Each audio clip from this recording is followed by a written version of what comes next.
Good afternoon. I am Emilio Pantojas Garcia. I am the director of the Institute of Caribbean Studies.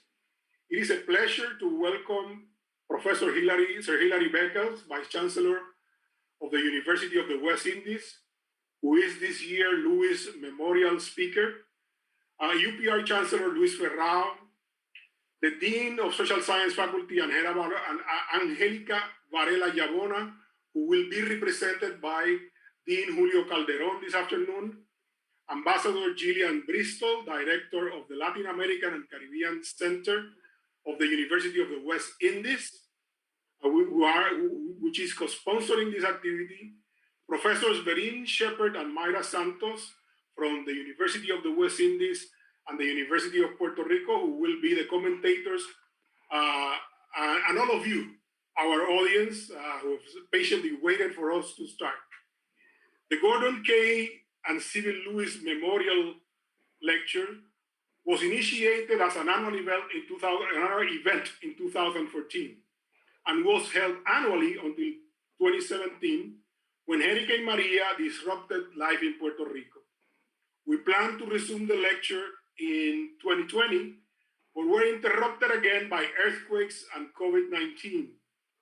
Finally, we're able to present the fifth Gordon K. and Sybil Lewis Memorial Lecture, which also marks the beginning of the process of naming the Institute of Caribbean Studies at the University of Puerto Rico in honor of Dr. Gordon K. and Mrs. Sybil Farrell-Lewis.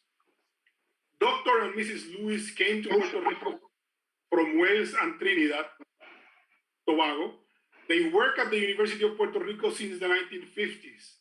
Him as a professor in political science and academic researcher, and she as a research assistant and later editor of Caribbean Studies, the journal published by the Institute since 1961.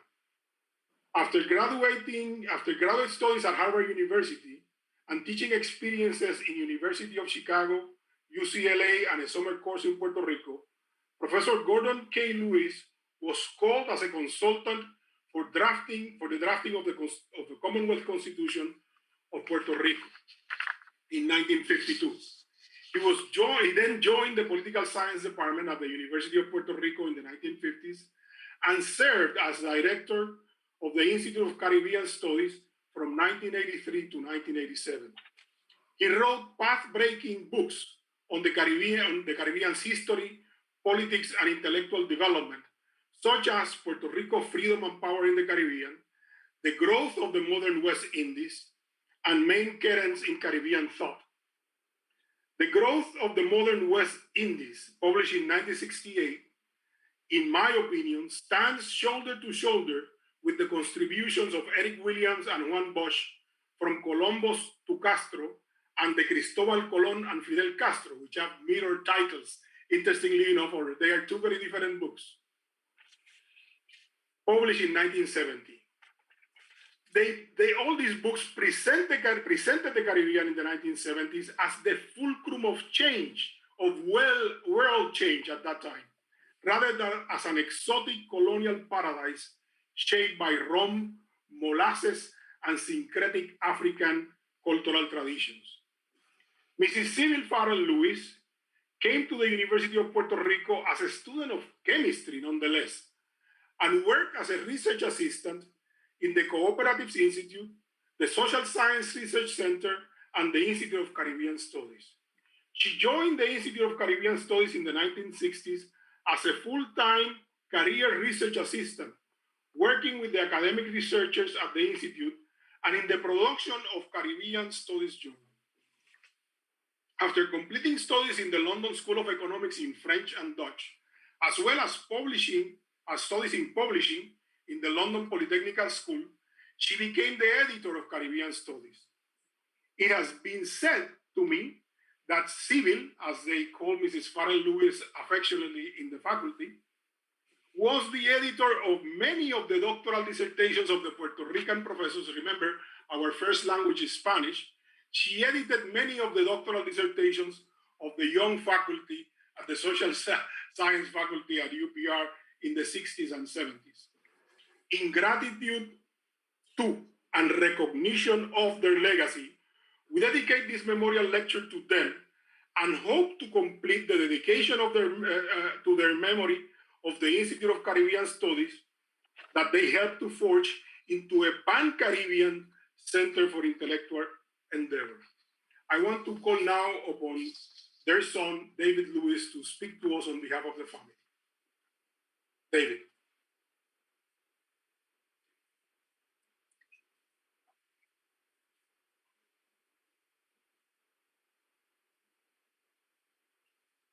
Sorry. Can you hear me now? Yes, we can, David. Thank you. Gracias, Emilio, for this honor and privilege and your yeoman's work in putting together this 5th Gordon K. and Sybil Lewis lecture together. Dean Julio Calderon from the College of Social Science, Chancellor Ferraro Delgado, Professor Sir Hilary Beckels, Vice Chancellor of the University of the West Indies, Professor Verene Shepherd, University of the West Indies, Professor Mayra Santos Febres, University of Puerto Rico, and Ambassador Gillian Bristol with the University of the West Indies, colleagues, family, friends, all. It's snowing and very cold again here in Washington, D.C., so I decided to stick with my Caribbean Guayabera and my parents in the background for you.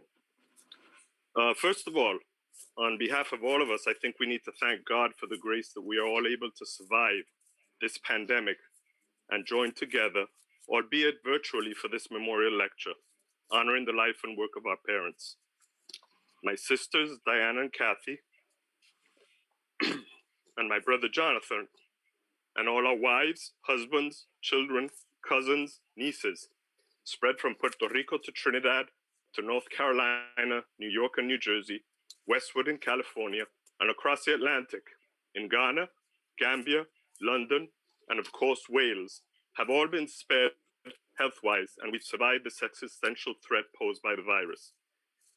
Many are with us today, and for that we are thankful, and we offer our prayers and blessings for good health and safety for all of you and yours, and that come January 2022, we can actually come together at the University of Puerto Rico to celebrate a full-fledged conference, belatedly, to celebrate Daddy's 100th birthday, which was January 2019. I also especially want to thank and acknowledge the colleagues and authorities of the University of Puerto Rico, and specifically the Institute of Caribbean Studies and the College of Social Sciences, who, as Emilio mentioned, since 2014 have made possible this annual memorial lecture. Today's 5th lecture iteration was prefaced since 2002 by the visionary work and support of these women and men with the lecture series and of the Caribbean Collection Archives at the University of Puerto Rico, with our family's donation of their library and collection of books and documents, and that was formally launched and opened in 2016 and accessible. Professors Antonio Díaz-Royo, Humberto García Muñiz, Juan Giusti, Jorge Giovanetti, Betsaida Vélez Natal, Lowell Fiet, Luis Agraíz, Dean Carlos Severino, and of course our new Institute Director, Emilio Pantojas Garcia. Amigos y colegas queridos todos, and to the many staff of the Institute and the faculty over these 2 decades who supported this venture and ensured its success. Yours has been a generational labor of love and professional and intellectual camaraderie in Caribbean studies, truly in the spirit and praxis of the life and work of Gordon and Sybil. Gracias y mucha honra. Important thanks and appreciation also to the many colleagues, relatives, friends, and acquaintances, and corporations and institutions who since 2014 have monetarily supported and sponsored the Memorial Lecture Fund, allowing for these to take place and to provide the financial foundation for this venture to grow and flourish successfully. For this virtual event, we did not require your assistance, but rest assured that very soon we will call on your generosity to help us for the January 2022 real-life event, as the youngsters call it these days. And for that event, we have the commitment of a collaborative venture with the University of the West Indies, the University of Guyana, and Florida International University, joining efforts with the University of Puerto Rico, the 4 academic centers through which the lives and careers of Gordon and Sybil ventured.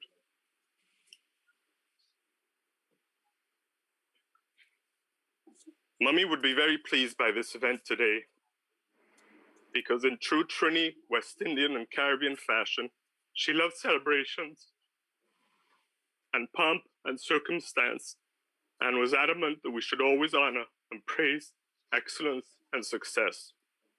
And much of that honor bestowed upon Daddy by many during his life and career and subsequently was a direct result of her spousal insistence and lobbying.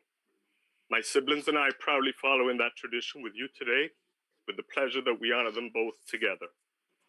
Her entry into Caribbean studies was not via the formal and traditional academic path of the researcher or professor or author, but via the practical space of the editor, making possible that the work of these would reach publication fruition, a sine qua non of success in academia.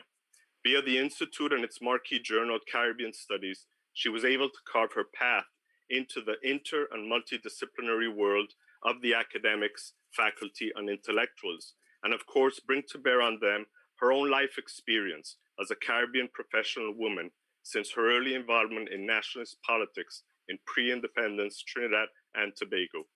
That Caribbean and Puerto Rican political passionate advocacy continued throughout her life and enlarged her reputation with many on the island and across the region and beyond.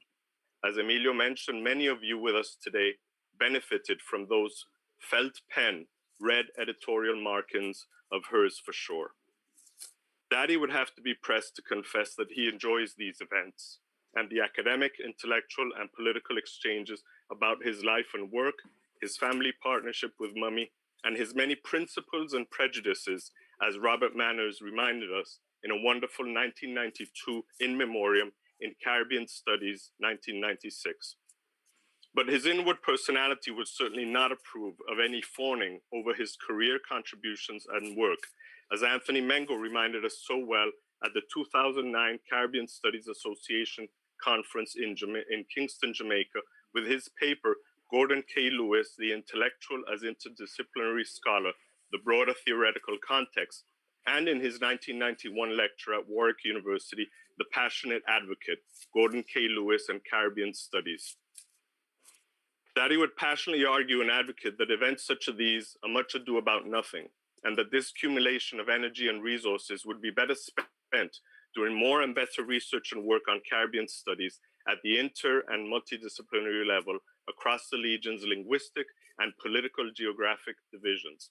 As he admonished to us all 30 years ago at the 1981 Caribbean Studies Association conference in St. Thomas, US Virgin Islands, and later in his work, The Making of a Caribbeanist working paper at the Inter-American University at San Germán, Puerto Rico, and of course in his classic volume, Main Currents in Caribbean Thought, The Historical Evolution of Caribbean Society in its ideological aspects. And I always remind people, not the intellectual aspects. That was a key separation.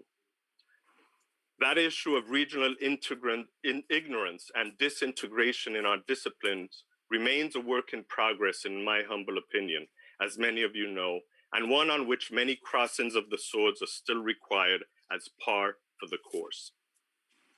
Hilary Beckels, with all due respect to his VIP titles, as I knew him and he knew Daddy well before professorship, knighthood, and vice-chancellorship, will not fawn on Lewis, rest assured. He was not a formal classroom student of Daddy's, but he did benefit from his collaborations with the University of the West Indies and clearly was part of the regional intellectual apprentices with whom Daddy collaborated and engaged periodically. Beckels, as well as Professor Shepherd with us today, are part of that younger second generation of regional indigenous historians and academics at the University of the West Indies, who came up with many of the expats and the initial smaller first generation of local scholars that populated the University of the West Indies and our regional universities from the 1940s through to the 1970s. Today, you are fully in charge. Back then, they all had a mandatory intellectual pilgrimage gravitation to the work of Lewis. A pending task of our regional intellectual historiography is precisely, I believe, to trace and record from those thankfully still with us from that first generation to the subsequent ones, the intellectual lineages and threads that compose our Caribbean studies ecosystems today. If you will, the tracing of the multiple and dotted lines from the Lewises et al. In the 1940s and 50s to the Beckels and Shepherds of today, onwards to those of tomorrow, with the varying and expected highs and lows and curves in that intellectual and ideological sonogram. I myself am not a professional historian, no academic, but I am an intellectual in the form distinction that Lewis and Maingot discussed over decades. While I did not benefit from Beckels' direct teachings at UWI Mona in my year there, 1980-1981, I was privy to his work on slavery, imperialism, and freedom, a key organic connection and trace into Lewis, especially his early works in Britain, which he revisited later in the 70s and 80s. My UWI training kept me busy with the likes of Brathwaite, Hall, Bryan, Marshall, Higman, Aline, Girvan, Beckford, Monroe, Green, Lewis, Vaughan Lewis, that is, Phillips, Davies, Bernal, and of course, Nettleford, rest in peace, and Auger, as I packed into 10 months the equivalence of lectures, studies, exams of a 3-year degree. My single precious social event that year was attending the state funeral for Bob Marley on May 21st, 1981, with Jamaicans of all walks of life in unison. Years later, I discovered that one of Daddy's opinion contributions to the Jamaica Gleaner in 1958 was precisely about the Rastafari in Jamaica, building on the seminal work of Smith, Auger, and Nettleford, published later in 1960 by the University of the West Indies. At UWI, I was still able to sneak into and listen to lectures and presentations by Professor Beckels, and in the decades subsequent have been powerfully impacted and influenced by his work and career, and have been privileged to develop my own collaborative relationship with him, sometimes crossing swords as well. Some years ago, it was he and Professor Shepherd at the Reparations Commission who brought to our attention the intellectual references to reparations in the early books of both W. Arthur Lewis and Gordon K. Lewis. Professor Beckels will surely tell us more about that today. For decades in Puerto Rico, our parents nurtured their interest and love in Caribbean society and life, a love they embedded in their family and shared with many friends and colleagues from all over. Daddy became the leading student and intellectual on Caribbean reality, and Mummy was the field marshal of events and gatherings and the social butterfly par excellence of Caribbean studies across all barriers, seen and unseen. Our home in Trujillo Alto became the required visiting spot and hosting station for fellow Caribbeanists visiting from the region, North America, Europe, and South America alike. One would be hard-pressed to identify any academic or thinker of the era that did not pass their Caribbean rite of passage at Trujillo Alto, which included fetes, good music and food, as well as the impact of intellectual debates and sword crossings. That was then, now in the past, but all those joyful and beautiful memories remain with us. And just last weekend, that Caribbean joie de vivre caught up with me as a regional business colleague reconnected and shared this with me, which I would like to share with you. Dear David, good morning and many thanks for sharing. I knew your mom and dad during my time at the University of the West Indies, St. Augustine in Trinidad and Tobago, when I was in the UWI Guild student leadership. This would have been in 1984, 1985. I was in student politics and vice president of the student union at the University of the West Indies, and visited Puerto Rico with the president of the student guild because we wanted to build relations with the student union at the UPR. It was easy to get there, as well as no additional costs, since we would stop over via BWIA on our way from UWI meetings in Jamaica. I would stay with them when I was in Puerto Rico. Fantastic and brilliant people. I learned so much from them, and it was a great honor to have had the chance to spend time with them. I remember sitting and listening for hours to your parents and their brilliance. On a lighter side, I made breakfast one day. I did something with bread called bake, like a float. You get it at Maracas with shark. R-E, bacon shark. So your dad asked me what it was. I said bake. He said, I get that, but bake what? And that's it. I said bake. He thought it had to be baked something. In any event, it was quite funny, and we had a nice laugh. My next task in the tracing I discussed earlier is to chart the dotted lines and the key people who made those Lewis connections for this colleague as a student back in 1984, 1985. Thank you all.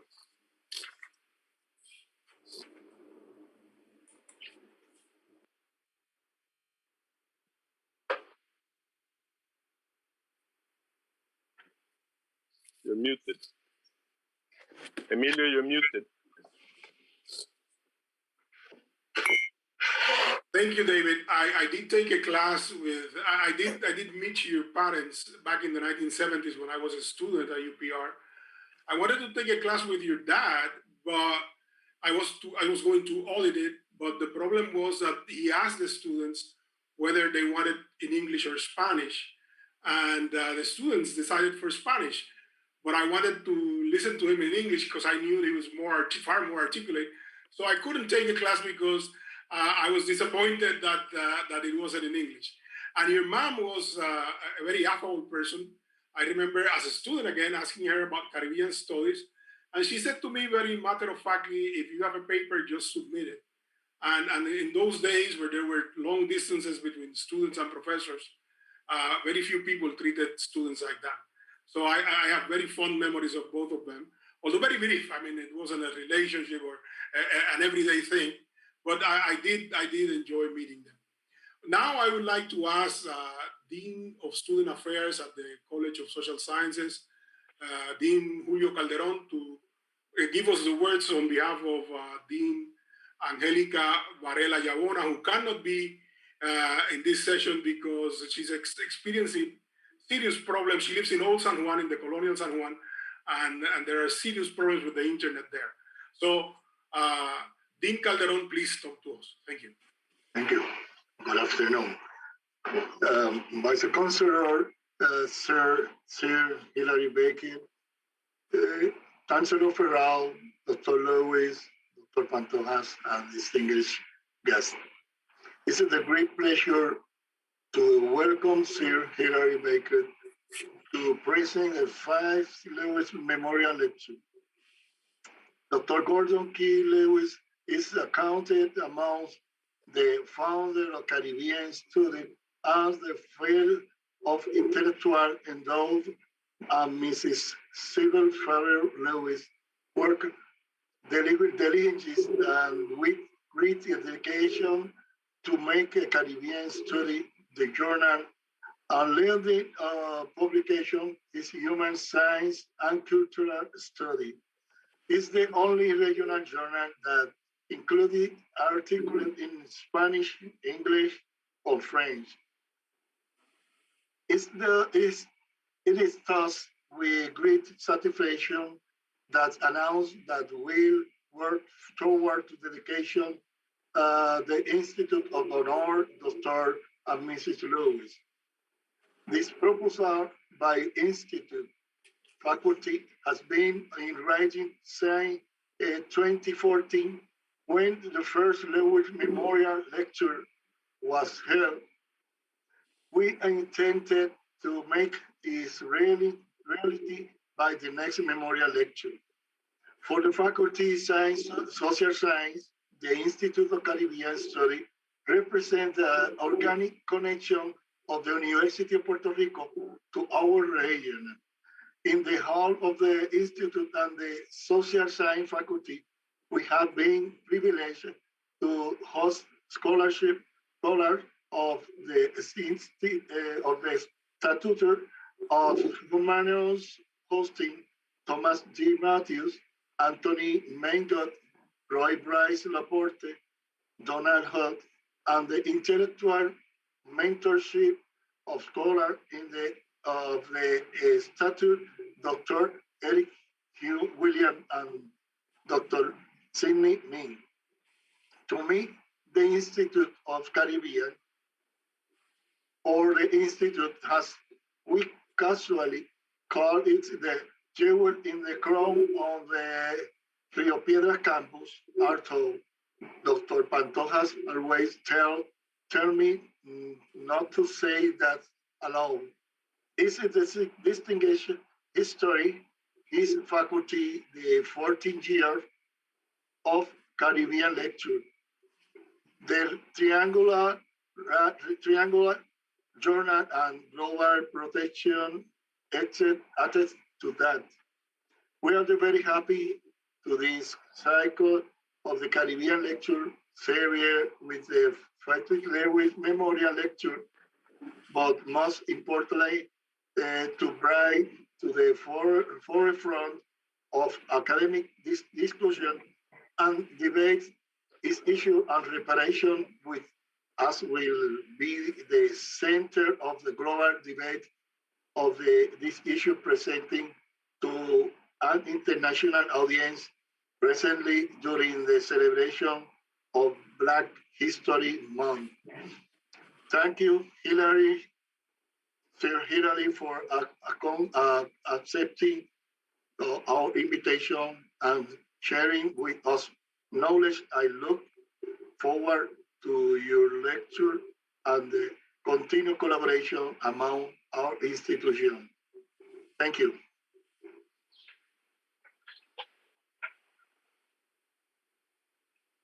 Dr. Pantojas. Thank you very much for the welcoming words from the Dean of the Faculty. I will now like to present Dr. Luis Ferraro Delgado, the Chancellor of the University of Puerto Rico in Rio Piedras. He has problems with the camera, so he will speak to us without showing his face, but he is here, and I want to welcome him to this lecture. Dr. Ferraro. Yeah, good afternoon. Can you hear me? Yes. All right. Thank you, Dr. Pantojas, Vice Chancellor Sir Hilary Beckels, Dean Varela, Dr. Lewis, Dr. Pantojas, and the distinguished guest that we have here. Sorry for the technical problems.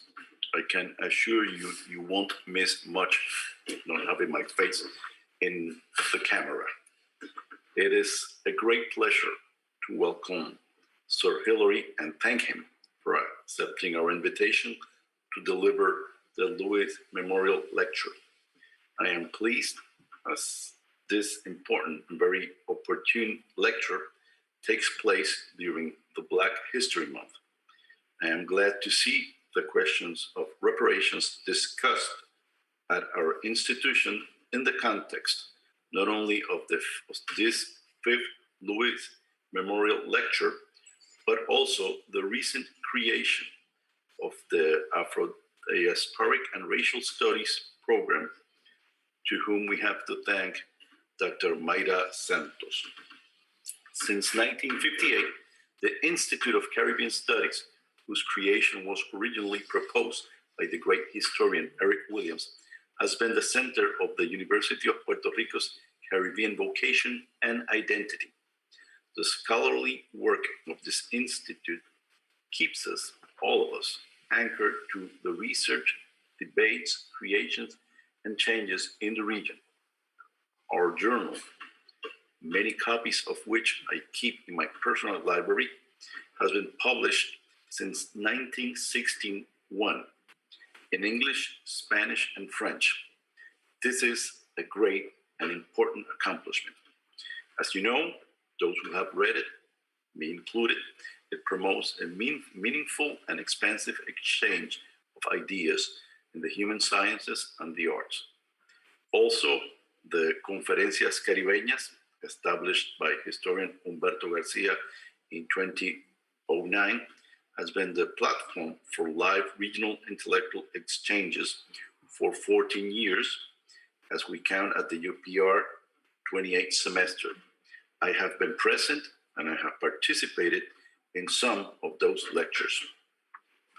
Hence, it is with great pleasure that I announce that we will begin the process to name the Institute in the honor of Dr. Gordon Lewis and Sybil Farrell-Lewis, both of whom served in the Institute with great distinction. Dr. Lewis as professor and academic researcher, and Farrell-Lewis as the editor of the Caribbean Studies for a decade. The intention to honor both was expressed by the Institute researchers in 2014 on occasion of the first Lewis Memorial Lecture. It has taken time, I know, but we will ensure that this move to promote those names will bring the promise to a reality for the next Lewis Memorial Lecture. Sir Hilary, I am sure that as a historian, you know the fraternal links between our universities and that they go back to the 1960s. So I want to thank you for being here. I excuse myself. I have been presiding the big meeting of our faculty senate, and I have to continue in that. I would very much would rather stay here with you and the guests that we have here. But unfortunately, this situation, this obligation with the faculty senate has to take place at the same time of your lecture. So, Sir Hilary Beckels, I once again welcome you and thank you for accepting the invitation.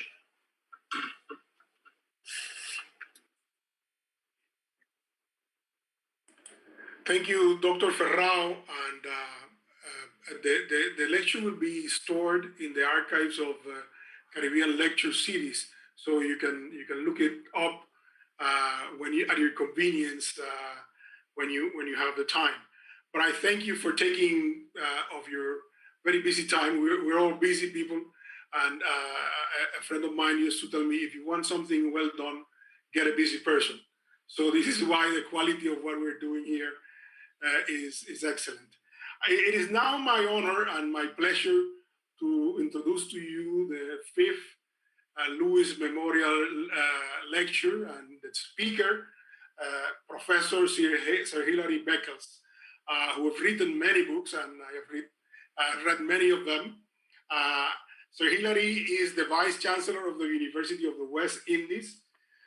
Before assuming this office on May 2015, he served the university as Professor of Economic History, Pro-Vice Chancellor for Undergraduate Studies, and Principal of its Cave Hill campus in Barbados for 13 years, from 2002 to 2015. He has had a distinguished career as an academic, international thought leader, United Nations Committee official, and global public activist in the field of social justice and minority empowerment. Sir Hilary received his higher education in the United Kingdom and graduated in 1976 with a BA honors degree in economic and social history from the University of Hull, and a PhD from the same university in 1980. He has lectured extensively in Europe, the Americas, Africa, and Asia, and published over 100 peer-reviewed essays in scholarly journals and 12 books on subjects ranging from Atlantic and Caribbean history, gender relations in the Caribbean, sport development, and popular culture. He was invited by Secretary General of the United Nations, Ban Ki-moon, to serve as an inaugural member of his task force on science and sustainable development. He was also invited by UNESCO to serve as an editor in the 9th volume of the UNESCO General History of Africa. He was also invited by the President of the UN General Assembly to deliver the feature address in 2017 at its sitting to declare the Decade for African Descendant People. In 2013, Sir Hilary was invited to coordinate the Caribbean government's policy position on the global reparatory justice conversation. In this capacity, he was asked to chair the newly established Caribbean Commission on Reparations. Under his guidance, the University of the West Indies has established the Caribbean Center for Reparations Research. He served as an associate member of the London University Legalist of Slavery Project at the University of Hull's Wilberforce Institute for Slavery and Emancipation. He also is a member of the United Nations Development Program Advisory Panel for the Caribbean Human Development Report. And just yesterday, on two personal notes before I let you speak, Sir Hilary, I was reminiscing with Humberto Garcia because we were in 2013 at the CSA conference when you gave a keynote address on reparatory justice. And we remembered that you had mentioned Eric Williams' influence on your thought.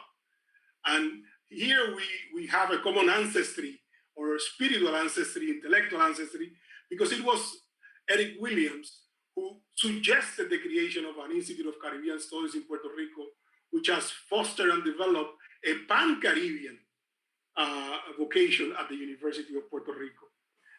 Also, in researching for your presentation, I found a book, your book on cricket, and I have to read it. It is now on my list because I remember when I was studying in the 70s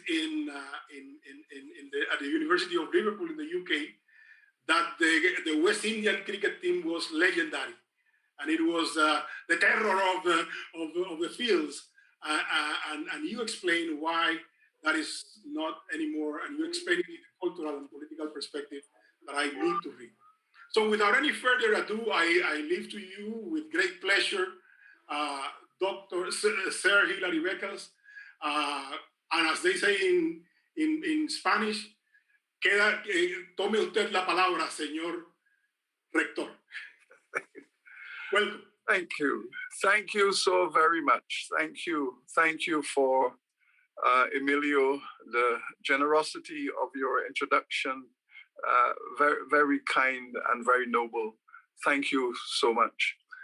Allow me to recognize you, Professor Emilio, as well as Professor Louise, Dean Calderon, of course, my distinguished colleagues, Professor Verene and Ambassador Bristol, and to say to David, you were rescued by the fact that you were not one of my students in your Mona days. You were free to explore all of those great UWI Mona intellectuals, and you listed them all. And I feel very proud, very honored that you were able to have that Mona experience. So, David, I am honored to intervene in the conversation surrounding the legacy of your parents. I knew them both reasonably well. Gordon, of course, gave me a framework for how to look at Caribbean history, how to begin to look at the process of political decolonization, how to look at the contradictions of building nations out of the colonial rubble. You know, he was the one who got down to the nitty-gritty of speaking to contradictions and challenges, and being always at the crossroads with choices oftentimes very painful, with tremendous negative consequences, but requiring courage and commitment. And I can assure you that in my own pantheon of intellectuals, Gordon Lewis, Eric Williams, Ceara James, and Sir Arthur Lewis, that is my inner core. That is my inner core. That is the foundation, I believe, on which I try to emerge. And Williams, Lewis, and James, I don't think anyone could ask for a stronger foundation. So I am honored to make this contribution in the 5th Gordon K. and Sybil Lewis Memorial Lecture. I feel honored. I feel humbled. I am not going to give a lecture here today. I'm going to have what I call a conversation with you about this subject, which I believe has erupted out of the pedagogical foundations that they have laid down for us. And I am very hyperbolic. I said that my lecture will be around the title that the reparatory justice movement will be the greatest political movement of the 21st century. And I wish to ask your forgiveness for that. Some people might think it hyperbolic, it's a bit extreme, exaggerated, but I can assure you that I feel absolutely convicted that this movement is going to be the greatest political movement of this 21st century. It is based upon my perception of how world history has evolved. It is based on my perception on the ideological trajectory of modernity. And all of these things have come together, I believe, to create a vortex in which the issues around justice, around economic development for all, the contradictions between the search for nation building and the search to be a participant in the global world, the search for ethnic respect and to build societies more horizontal, less vertical. But I believe that all of these conversations are converging to create this impetus for building a new humanity. And I believe that this is going to be the challenge of the 21st century. How do we reconstitute humanity at its best? Humanity in search of its better angels, humanity that looks for community life in which citizens can feel that they are an equal part of this world. I believe that all of these things, all of these ideas are being forged, are maturing, and it is precisely the convergence of these multiple ideas that is given the impetus and given the energy to a reparatory justice framework for the 21st century.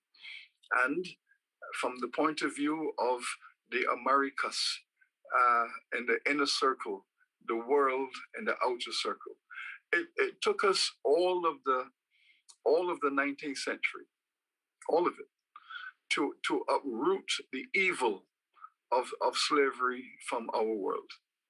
It took a good 100 years to get it done. You know, we started with Haiti in 1804, the rise of Haiti as a nation, and the abolition of slavery as a system of social living, then through to the end of the century with Cuba and Brazil. But it was a long journey, 100 years to get rid of it. Then it took us all of the 20th century to translate that sense of legal freedom, to translate that legal identity of being a citizen, to translate that into human rights, into civil rights. And it took us all of the 20th century to have those values enshrined within most of our societies of the world. That was the 20th century project, you know, to give humanity a greater sense of its human rights, its civil rights, jettison slavery and all forms of oppression from our society. So here we are now at the beginning of the 21st century. And we ask, well, what is the logic of all of this? And I say that inexorably, the logic of all of this is going to be that sense of reparatory justice, compensation, acknowledgement, respect for what all of these enslaved, indentured, and colonized people, to get their respect in the world, to demand the equality in the world, to demand that sense of fairness in the world. The reparatory justice framework is going to erupt from every corner of the world's civilization. It is not simply going to be a project of the Black community. It's going to be a project of the Black community, the brown community, all of the people of the world who have been colonized, enslaved, whose resources were taken from them, who are now impoverished as a result of the extraction of wealth from their cultures, from their people, all of those people who have suffered the ravages of modernity are going to be forming networks of articulation, networks of bonding in order to demand a reparatory justice framework for this century. It will happen, continent by continent, it will happen. And yes, we in the Caribbean will be at the center of this narrative. And there are reasons why we in the Caribbean are at the center of this narrative. This is where Columbus entered into our space.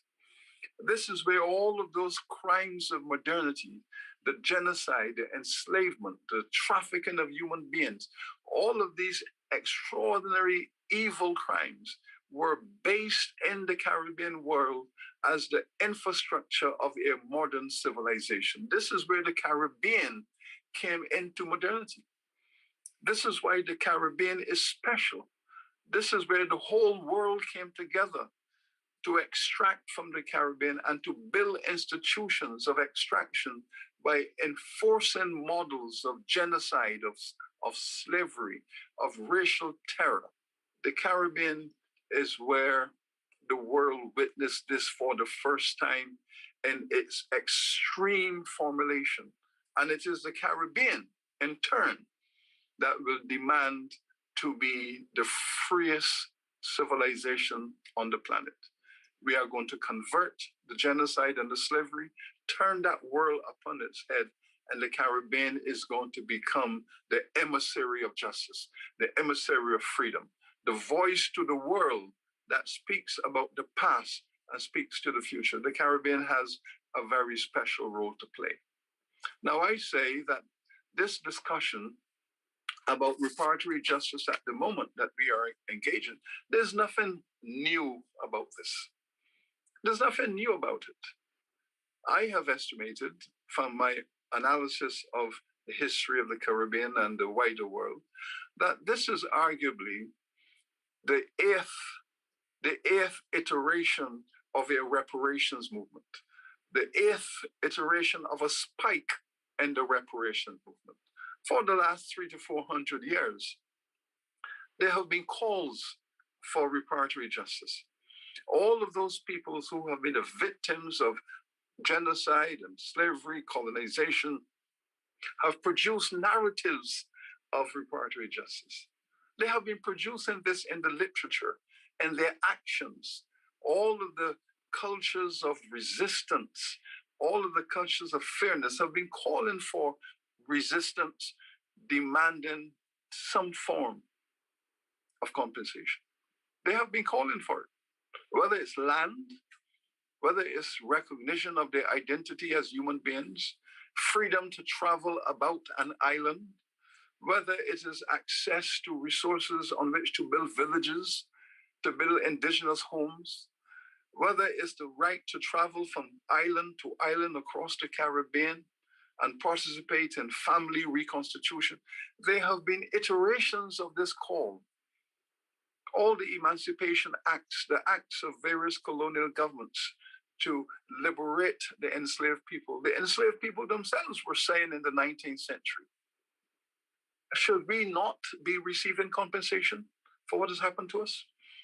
The indigenous peoples have been asking that question for 400 years.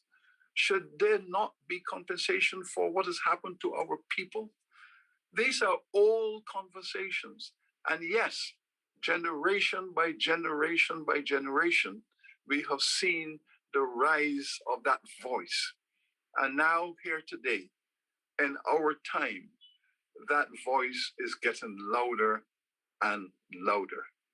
I believe that the beginning of this particular spike, the rise of this moment of the narrative, has to do with what happened in Durban, South Africa in 2001, where the United Nations gathered us together to talk about a world that is devoid of racism, of xenophobia, of all of those structures of oppression, Can we imagine, therefore, a world in which we can banish those things from our civilizations?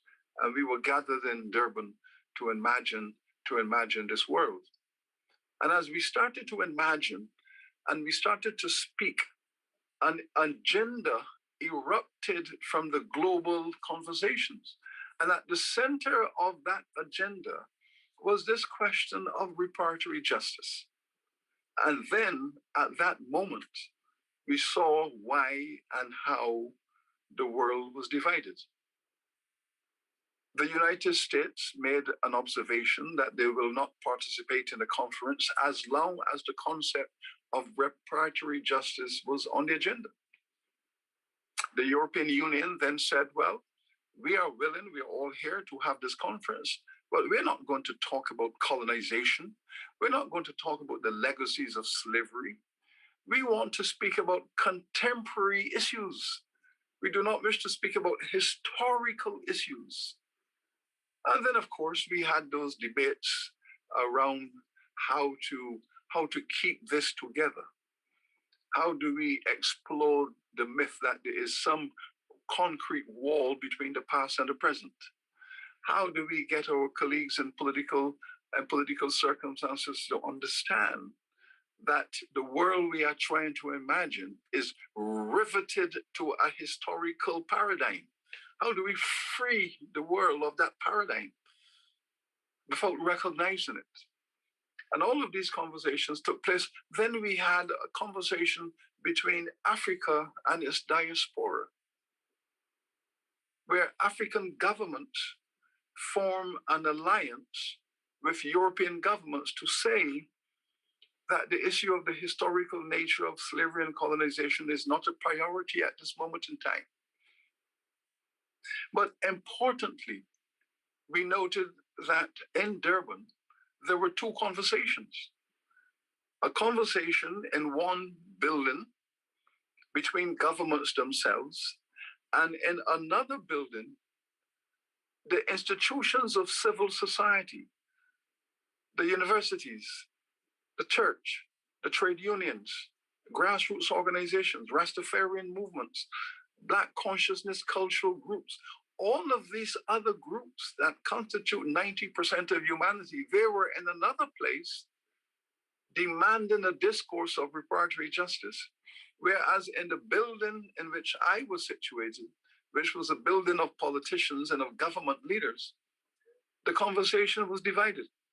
And I can tell you, I received tremendous fortitude on that day because as heads of delegations, of national delegations, we were seated alphabetically.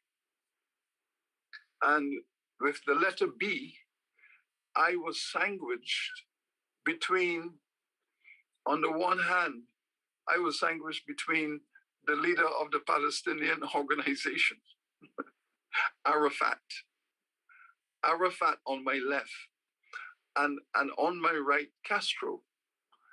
And I am diminished between these two giants.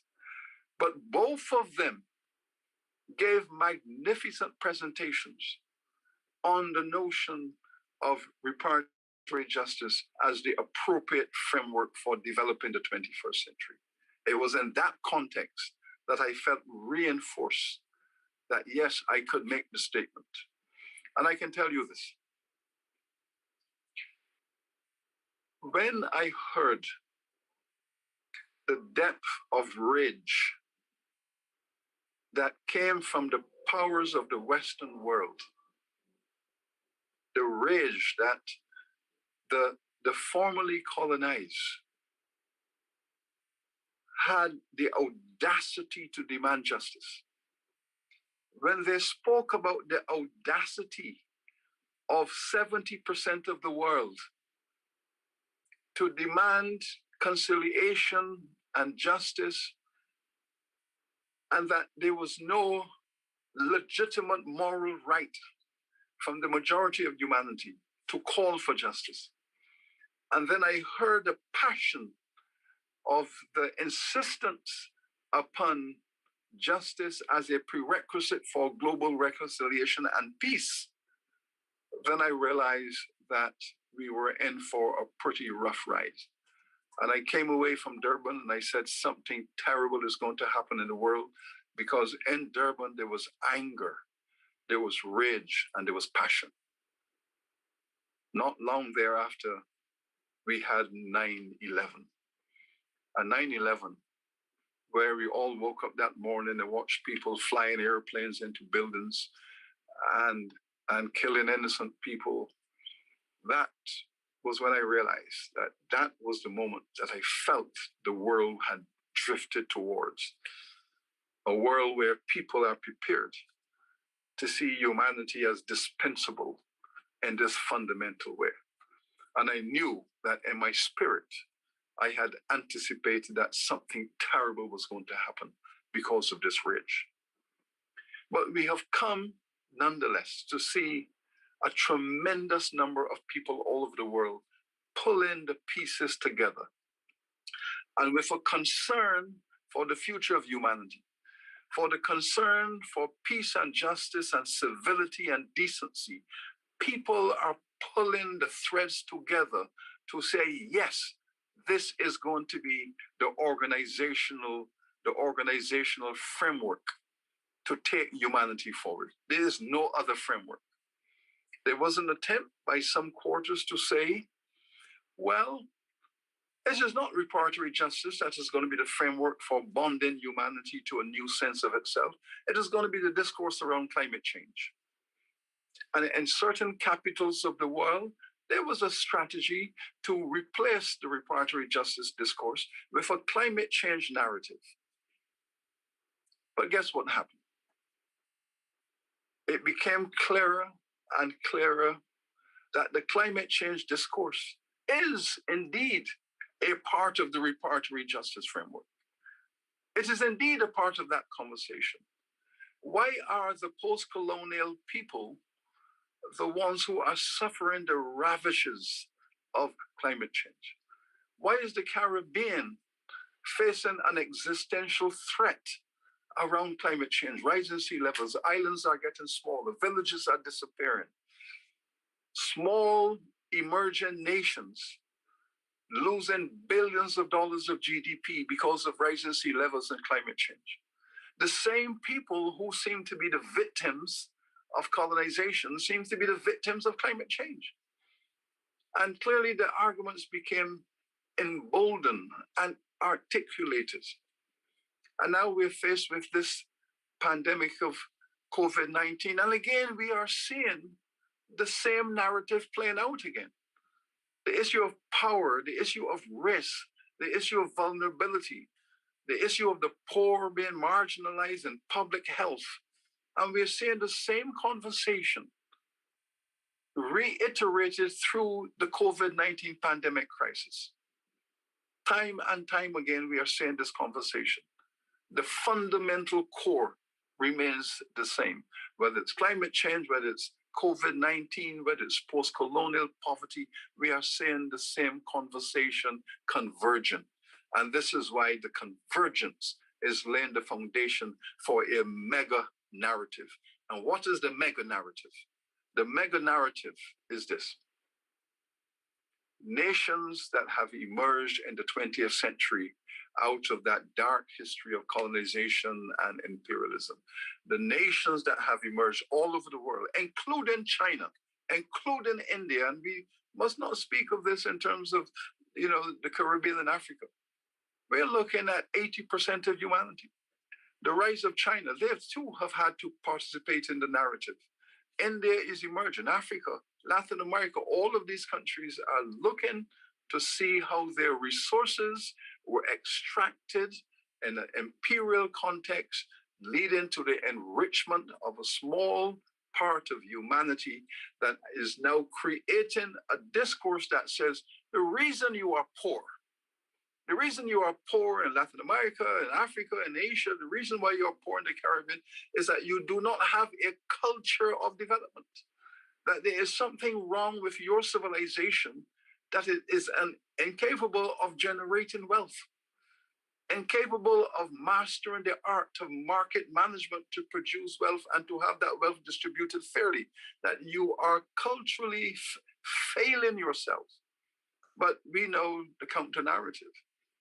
We were presented with capitalism and slavery in 1944. We were presented with that discourse of capitalism and slavery before Eric Williams. There was a 17th, 18th, and 19th century narrative that constituted the intellectual background to the paradigm of capitalism and slavery. Because we saw how that minority of individuals, corporations, governments, states, established church, saw the world as a place to extract wealth for their own accumulation. We understood all of that. But yes, what we are now doing in this project we call nation building, whether it is Brazil, whether it's Barbados, whether it's Puerto Rico, whether it's Cuba, whether it's Nigeria, we are cleaning up the colonial mess. That's what we're doing. We are cleaning up the mess we have inherited. And while we are passionately committed to nation building, while we are passionately committed to social justice and economic reform, we are committed to the notion of turning communities into viable nations. What are we doing every day?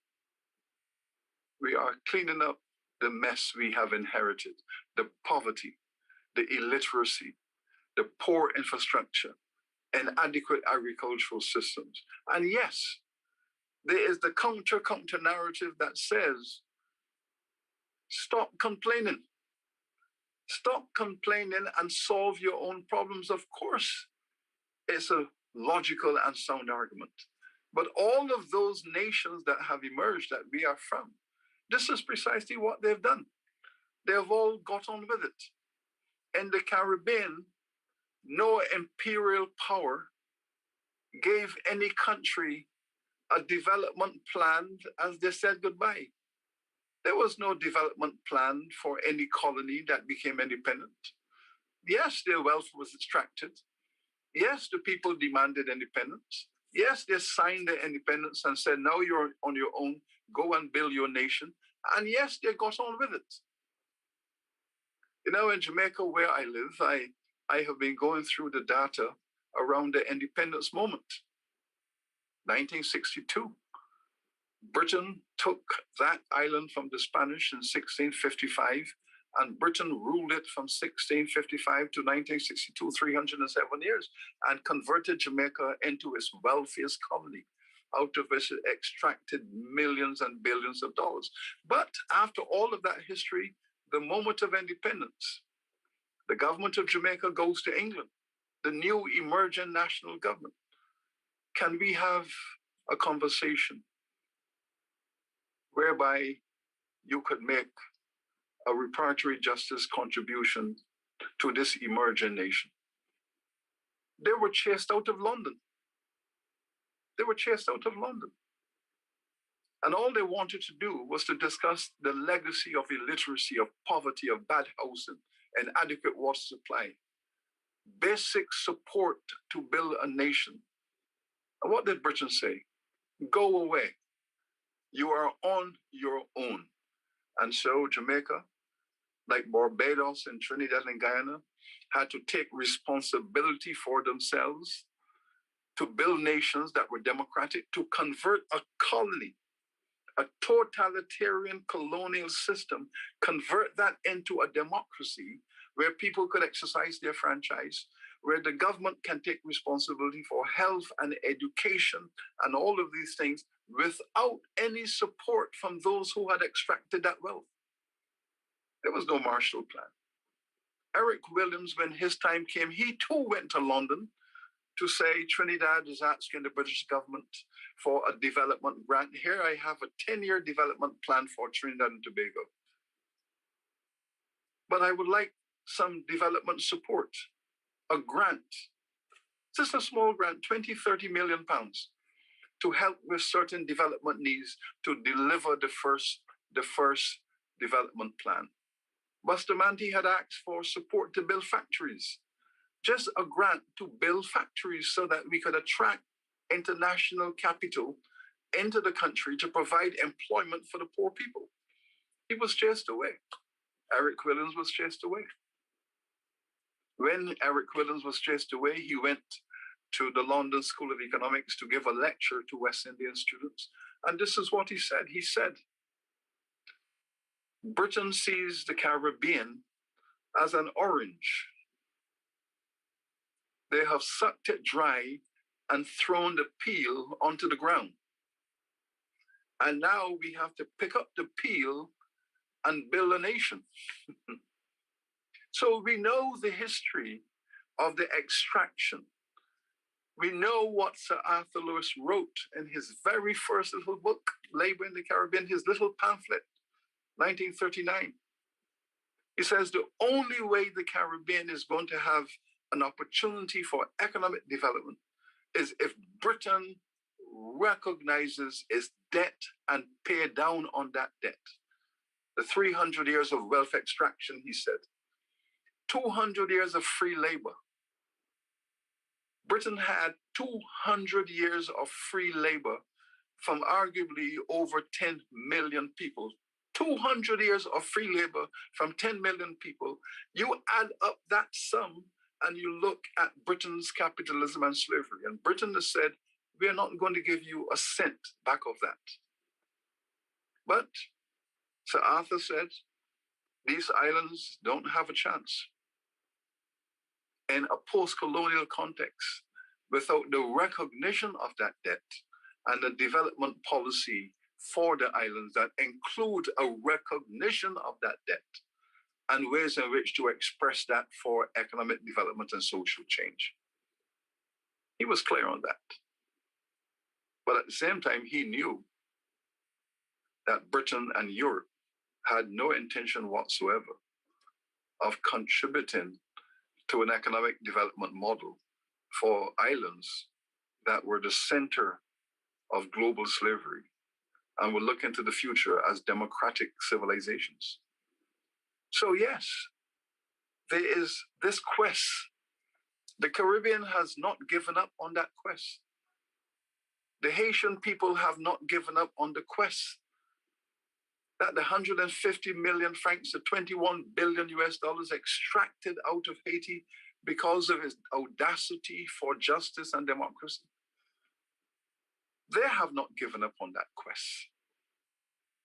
The African people are now beginning to understand.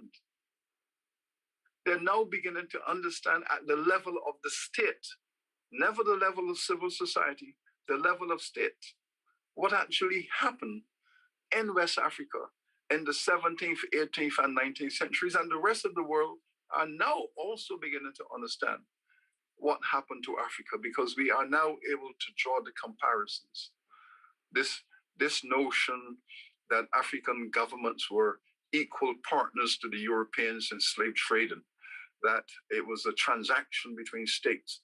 Well, fortunately, we now have the records to show that all of those governments in Africa that stood their ground, that fought back, we have the correspondence now out of London, out of the British government, in which instructions were sent to West Africa, to their forts in West Africa, that the king of this community or the king of that community is standing in the way of the slave trade, and you have permission to remove him, assassinate or remove him. We now have that data. That an era of terror was unleashed upon the African societies. If you got in the way, you were eradicated and eliminated. And thus we are now in a position. We are now in a position to make those parallels very clear between the international narcotics trade and the slave trade. The similarities are striking.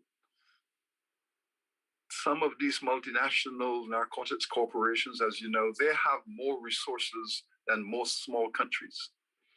They have more financial and military hard power than many small nations. We know how they terrorize small nations. We also know the fundamental truth that the reason why they are able to succeed in their commercial operations is because wherever they enter markets, they identify a small number of influential people who work with them as brokers and agents. And we also know that those few people become a participatory force in the victimization of the entire people. The entire community becomes victimized by the actions of a few. Walter Rodney was always very clear on this question that you cannot have an international crime. There can be no international crime without local partners.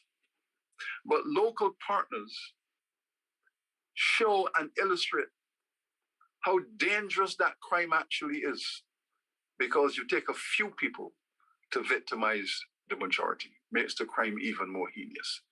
And therefore the world is coming to understand all of these issues. In the Parliament of India, the most robust debate is going on right now in the Indian Parliament about the colonization of India and the extraction of wealth and how Britain tried to destroy that country in order to have access to its markets. That conversation is taking place in India. That conversation is taking place in China with what happened to the colonization of China and the racism against the Chinese people in the 18th and 19th century. It's taking place everywhere. Everywhere the same conversation is taking place. And everywhere people are asking for reparatory justice as the beginning, a reset of modernity, a reset to start all over again. And so what we are witnessing now is what we call the age of apology. As the evidence erupts, everyone is apologizing. All the big corporations are apologizing. The Church of England, the Catholic Church are apologizing. The Bank of England is apologizing. The French multinationals are apologizing. All of these infrastructural companies that constitute the economy of the modern world, they're all apologizing. And thereby triggering a conversation. Yes, the apology must come with reparatory justice. So what we're looking at, therefore, is the 21st century global, in which the apologies are proliferating. But this is just the beginning. This is just the beginning. The Americans had a conversation in their Congress 2 days ago about reparatory justice for African Americans in the Parliament, in the House of Representatives. National debate about how are we going to repair the damage we have done to the African people.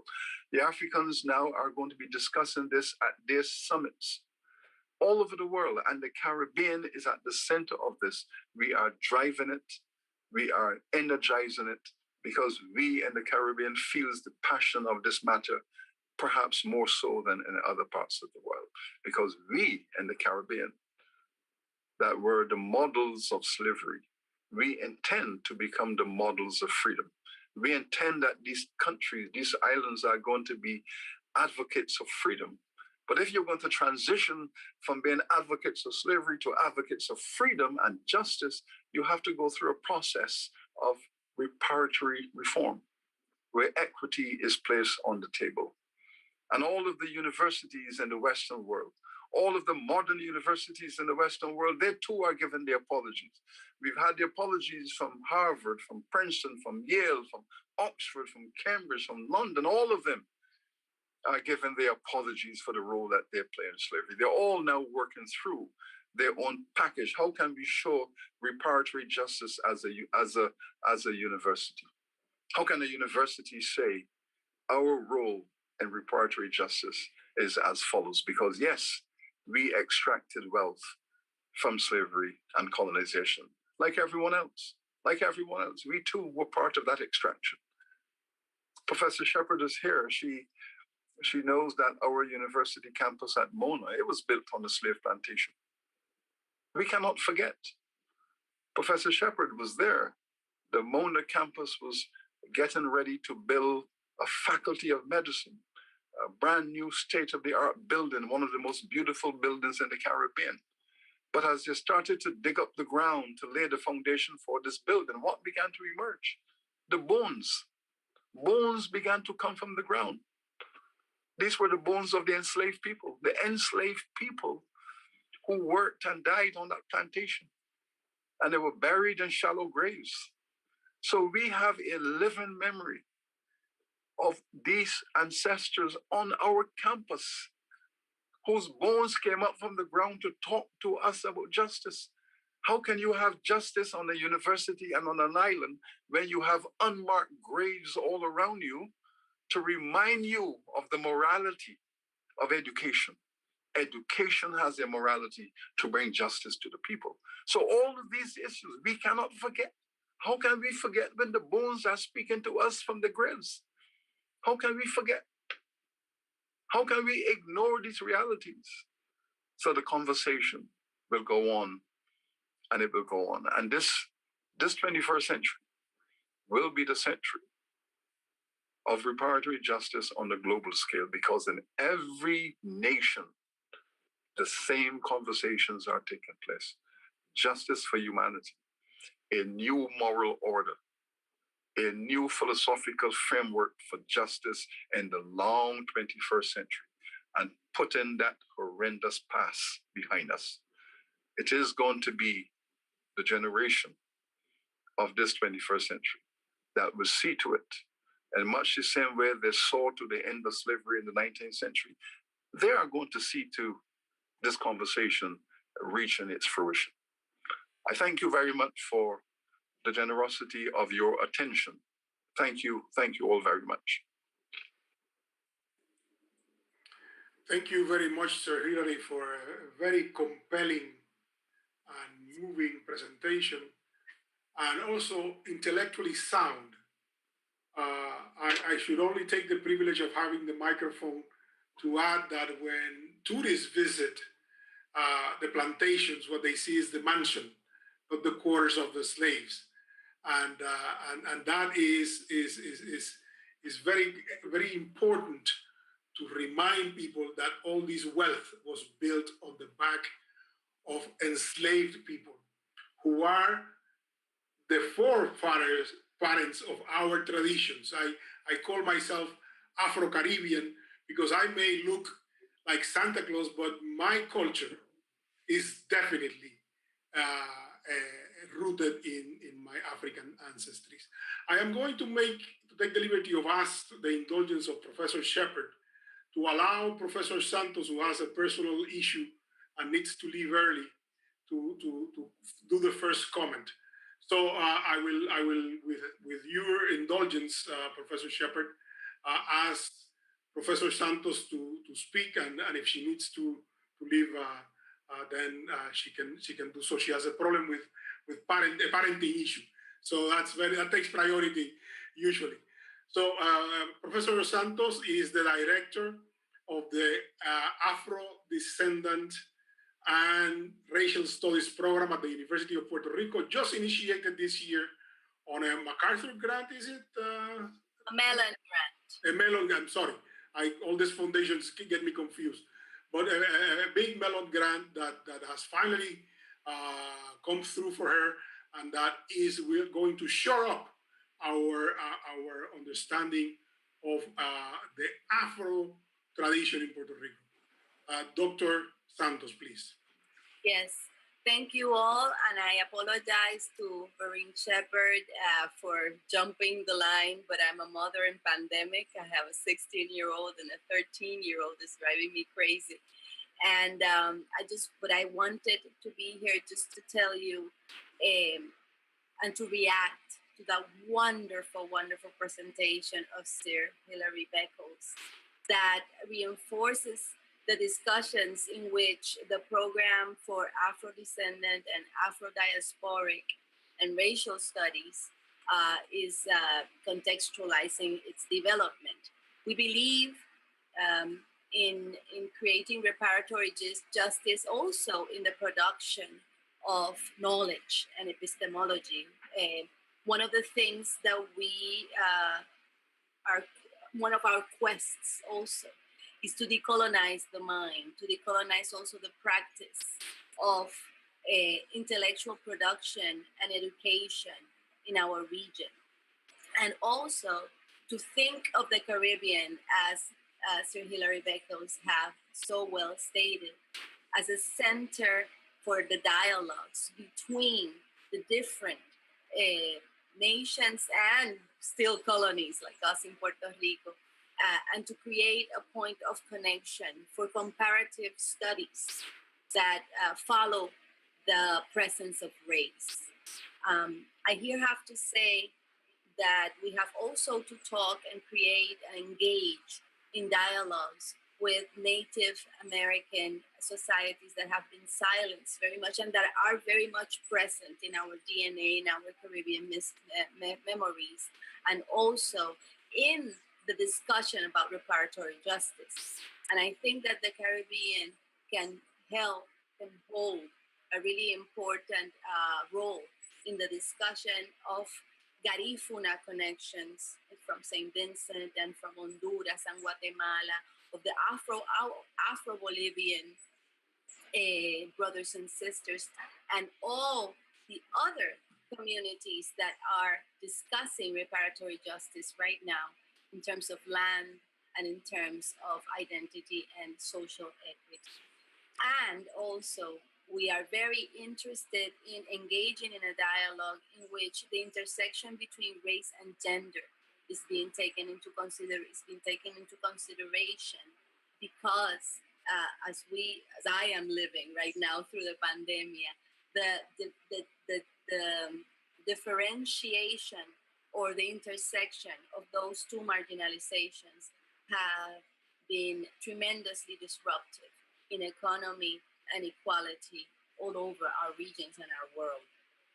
So Afrofeminism and also the epistemology of an Afrocentric thought and development of that thought, even further that we have reached, is part of this reparatory justice connections, and also as a goal that we want to reach. I just wanted to say very briefly that Gordon Lewis has been really important in my life and my development as a writer and as an intellectual. It was through the reading of Gordon Lewis's work that I gained the knowledge and also the consciousness of what it was, what it took to be a Caribbean intellectual. That I had to go and expand more, farther away than the discourses of nation and identity that were given to me as a Puerto Rican and as a Spanish-speaking colonial subject. That race, we did not pick where we were going to land when our ancestors were brought here. Therefore, our connection has, from the start, has been global, and we have to strive for that view in all of our endeavors as productions of knowledge and of consciousness, and also as colonial subjects that still have to work through this process of reparatory justice and the changes of paradigms and narratives that come with it. So I am really glad that this is being recorded, because I think that not a lot of people understand still in many places of the world, especially here in Puerto Rico, what reparatory justice agenda constitutes. And since it's going to be, and it is already, a global discussion, we need to create more of these exchanges of discourses and of lectures to bring the concept to share in our different positions of communications or research, and the diversification of academic of our academic production and also offerings to our students. So I am going to take note, and actually I was taking note of all these issues, and I am really, really glad to be part of this lecture in order to tweak even more our quest and our program development. I also have to just leave with this. I'm going to stop my intervention, but I also want to ask, how is it that we can create courses for the study of the reparatory justice paradigm that is going to be the one that leads us globally into the 21st century and beyond? And that is something that I just want to bring to the table as a question or as an invitation for further dialogues and for further conversation. And also how the new identities, especially the ones concerning gender, can be addressed specifically in these discussions. So that's my intervention. Those are my brief commentaries. And I, again, thank you so much. And it's an honor for me to be here and participate in this discussion and in this wonderful conference, honoring the memory of Gordon Lewis. Thank you.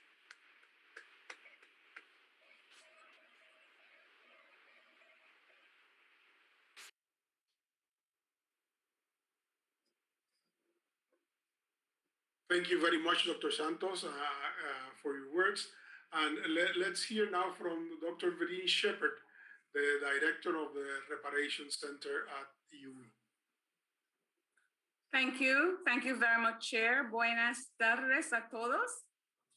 I have to say it was a complete privilege for me to attend, albeit virtually, another lecture dedicated to Gordon K. and Sybil E.F. Lewis. Gordon, who charted a West Indian journey from his Welsh beginnings, Trinidadian Sybil, who became the Belle Creole of his West Indian sojourn, and delivered so powerfully by Professor Sir Hilary Beckels, now widely acknowledged as a leader of the Caribbean reparation movement. I'm delighted that the Institute of Caribbean Studies in Puerto Rico has given so many people the opportunity to hear this lecture, which I'm not summarizing, I'm just reacting, giving my thoughts, what thoughts occurred to me as I listened. But yes, to give so many people the opportunity to listen to this lecture on a topic that has developed, I must say, new legs in the aftermath of the murder of George Floyd and the globalization of the Black Lives Matter movement. And now, as you have heard Professor Beckels say, built a united force all over the world and networks of articulation, as he put it. In a sense, though, it should not have taken that incident, tragic as it was, to energize the movement in the Caribbean, because the justification for reparatory justice should be self-evident to all who live in Caribbean space. Indeed, there is now a growing literature on the subject, among the most powerful in terms of cataloging the colonial wrongs and providing the justification for the movement being Beckels' own Britain's Black Debt. And you have just heard the author give a lecture that is grounded in academic rigor, firm scholarship, and lived experience as someone who witnessed Durban 2001, whose ancestors must be numbered among the victims of British barbarism. The lecture has traced the evolution of the movement and explained the logic of the movement, and has grounded that in human and civil rights. The lecture has also demonstrated the importance of history to the movement, denied by states at Durban, as we have heard, plus the influence that the growth of the modern West Indies and main currents in Caribbean thought have had on our speaker. These books have been fundamental to the shaping of our understanding of the multicultural origins of Caribbean society, the process, consequences, and legacies of colonialism, and of the distinctive ideologies and thoughts that evolved among our people, seeking to create their own national space, determined by the nationalist thought of the 20th century as a reaction to the ideas, actions, and philosophies of the colonizers. And we have heard about that in this lecture. Prof. Beckels has reinforced a basic principle of international law, that legal wrongs entail state responsibility, in particular to make reparations. And apologies are not enough because they must be accompanied by action. Apology, and apology, in fact, has three dimensions. You admit the wrong, take responsibility for it, you commit to non-repetition, and you commit to repair. And that's what we're insisting on. Despite the fact that the principles and practice of responsibility for colonization and enslavement remain contested, and I might add, unacknowledged by the perpetrators of the great wrong, activists from a wide cross-section of disciplines and interest groups continue to lobby for reparatory justice. And many of them, as I go across the world and I keep being asked about Professor Beckels, how is he? Many of them say they are converts to the cause because of having listened to Professor Beckels or reading his works. So Professor Beckels is correct. I don't think you're exaggerating this when you say reparatory justice has become the most important political movement of the 21st century. And, you know, this lecture has come during a week that I have dubbed Reparation Week, delivered as it was in the week in which the HR 40 bill was again debated at the U.S. House Judiciary Committee, a hearing on reparations for African Americans, and Professor Beckels mentioned that. It's a week in which UCLA Law, and legal partners held an e-conversation on responsibility and accountability for colonization. And it was part of a series called Reconceptualizing International Law. And the question they asked was, what is the responsibility of international lawyers and international law in furthering the cause for reparation? And it was a week in which a UWI student told me he got an A for an essay on reparation and was fulsome in his praise for Beckels' work, which inspired him, he told me. A week in which another article in the Jamaica Gleaners series, Reparation Conversations, will be published. And when you read that, you will see it's a painful account of a young Jamaican student at a UK university who decided to write a thesis on reparation, but was told by his advisor that he was wasting his time. And that same young man was told after he interviewed for a job in Jamaica and gave a presentation on reparation that he was hired despite his presentation. And this is what he wrote in that article, which will be published this week. In that moment, I was confused. I had not considered that reparations could be a divisive topic among victims. Beckels has also helped us to recall the justification for the demand. The justification for this demand, grounded as the lecture was in a catalogue of colonial wrongs, the evils as he put it, perpetrated on the people of the Caribbean. Yet former colonizers have refused to acknowledge such crimes or to compensate victims and their descendants. And you know, each time I think about these evils, and each time I think that the colonial wrongs are well researched and publicized, I'm reminded afresh, as this lecture has done, of how horrendous these wrongs were. Wrongs that turned, and I was reading some plantation lists recently, and that's why I can say this, wrongs that turned Abba into an idiot, that caused Johanna to die because her body was partly ground in the mill, that caused Deborah to be still assigned to watching the gate even though she was old and sickly, that caused Sally to run away constantly from a rapist planter, even though she was brutally punished each time she was caught. But I celebrate with those who ran away, including Joan, who was entered as having been missing for 10 years from a Western Jamaica plantation. I can only hope that the Maroon communities welcomed her.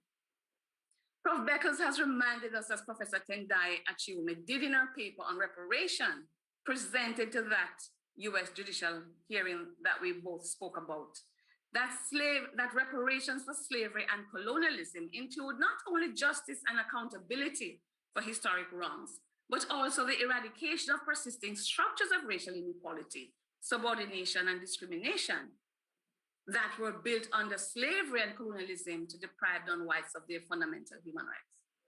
Slavery and colonialism denied persons equal protection before the law on the basis of their race. And so I join with him in reaffirming that we have a moral right to call for justice, no matter what former colonial powers say. That today, this belief that the rights of the Caribbean person should be recognized and respected provides the raison d'etre of the reparation movement. The injustices are clear today as we watch what he has called and others have called the existential threat of COVID-19 and also, as he has reminded us, of climate change. So all I can say is congratulations, Professor Beckels. It was a complete privilege to listen to you. You have reinforced for Puerto Ricans what their poet Julia de Burgos Garcia wrote. And I feel that I should end by reading this. They tell me that my grandfather was a slave for whom the master paid 30 coins. I. That the slave was my grandfather is my sadness, is my sadness.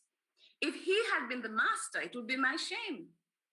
That in men as in nations, if being the slave is having no rights, then being the master is having no conscience. Let us commit today to do something with the knowledge that we have just heard. We have a responsibility to use the evidence to press for reparation and to build that army that is coalescing around the issue. Thank you so much. Thank you very much, Dr. Shepherd, and thank you to all the panelists for having kept to the allotted time so diligently. So now we have 6 questions, which are formulated by 4 people. And I would like to ask Ambassador Bristol to read them to us, to read whatever questions she selects, and to ask Sir Hilary to reply to those questions. Ambassador. Thank you very kindly, Dr. Pantojas. Permit me, first of all, to just greet all of our very distinguished panelists and, of course, the Vice Chancellor of the University of the West Indies, my boss as well, the Professor Sir Hilary Beckels, and to thank him on behalf of the audience for another brilliant presentation on this very, very important subject. The title of his lecture, Reparatory Justice, the Greatest Political Movement of the 21st Century, sums it up. In his lecture, however, he did introduce the social movement as well. And it is there that the context has never been lost and the fight has continued to wage. We have received, Emilio, many questions in the Q&A section on this Zoom chat, but we've also received questions from our viewing audience online at UETV Global, which is uitv.org. So we have a number of questions, and I will begin with the one presented by Paul Sutton in the Q&A, where he thanks Professor Beckels for passionate and focused delivery, but he notes that it was a lot on exploitation and injustice, but not so much on how this has impacted the Caribbean specifically. He wonders how different is your call, Professor Beckels, from the call for global inequality to be redressed, including in the United Kingdom. Vice Chancellor. Okay, thank you very much, and I appreciate the question, which is a very good one indeed.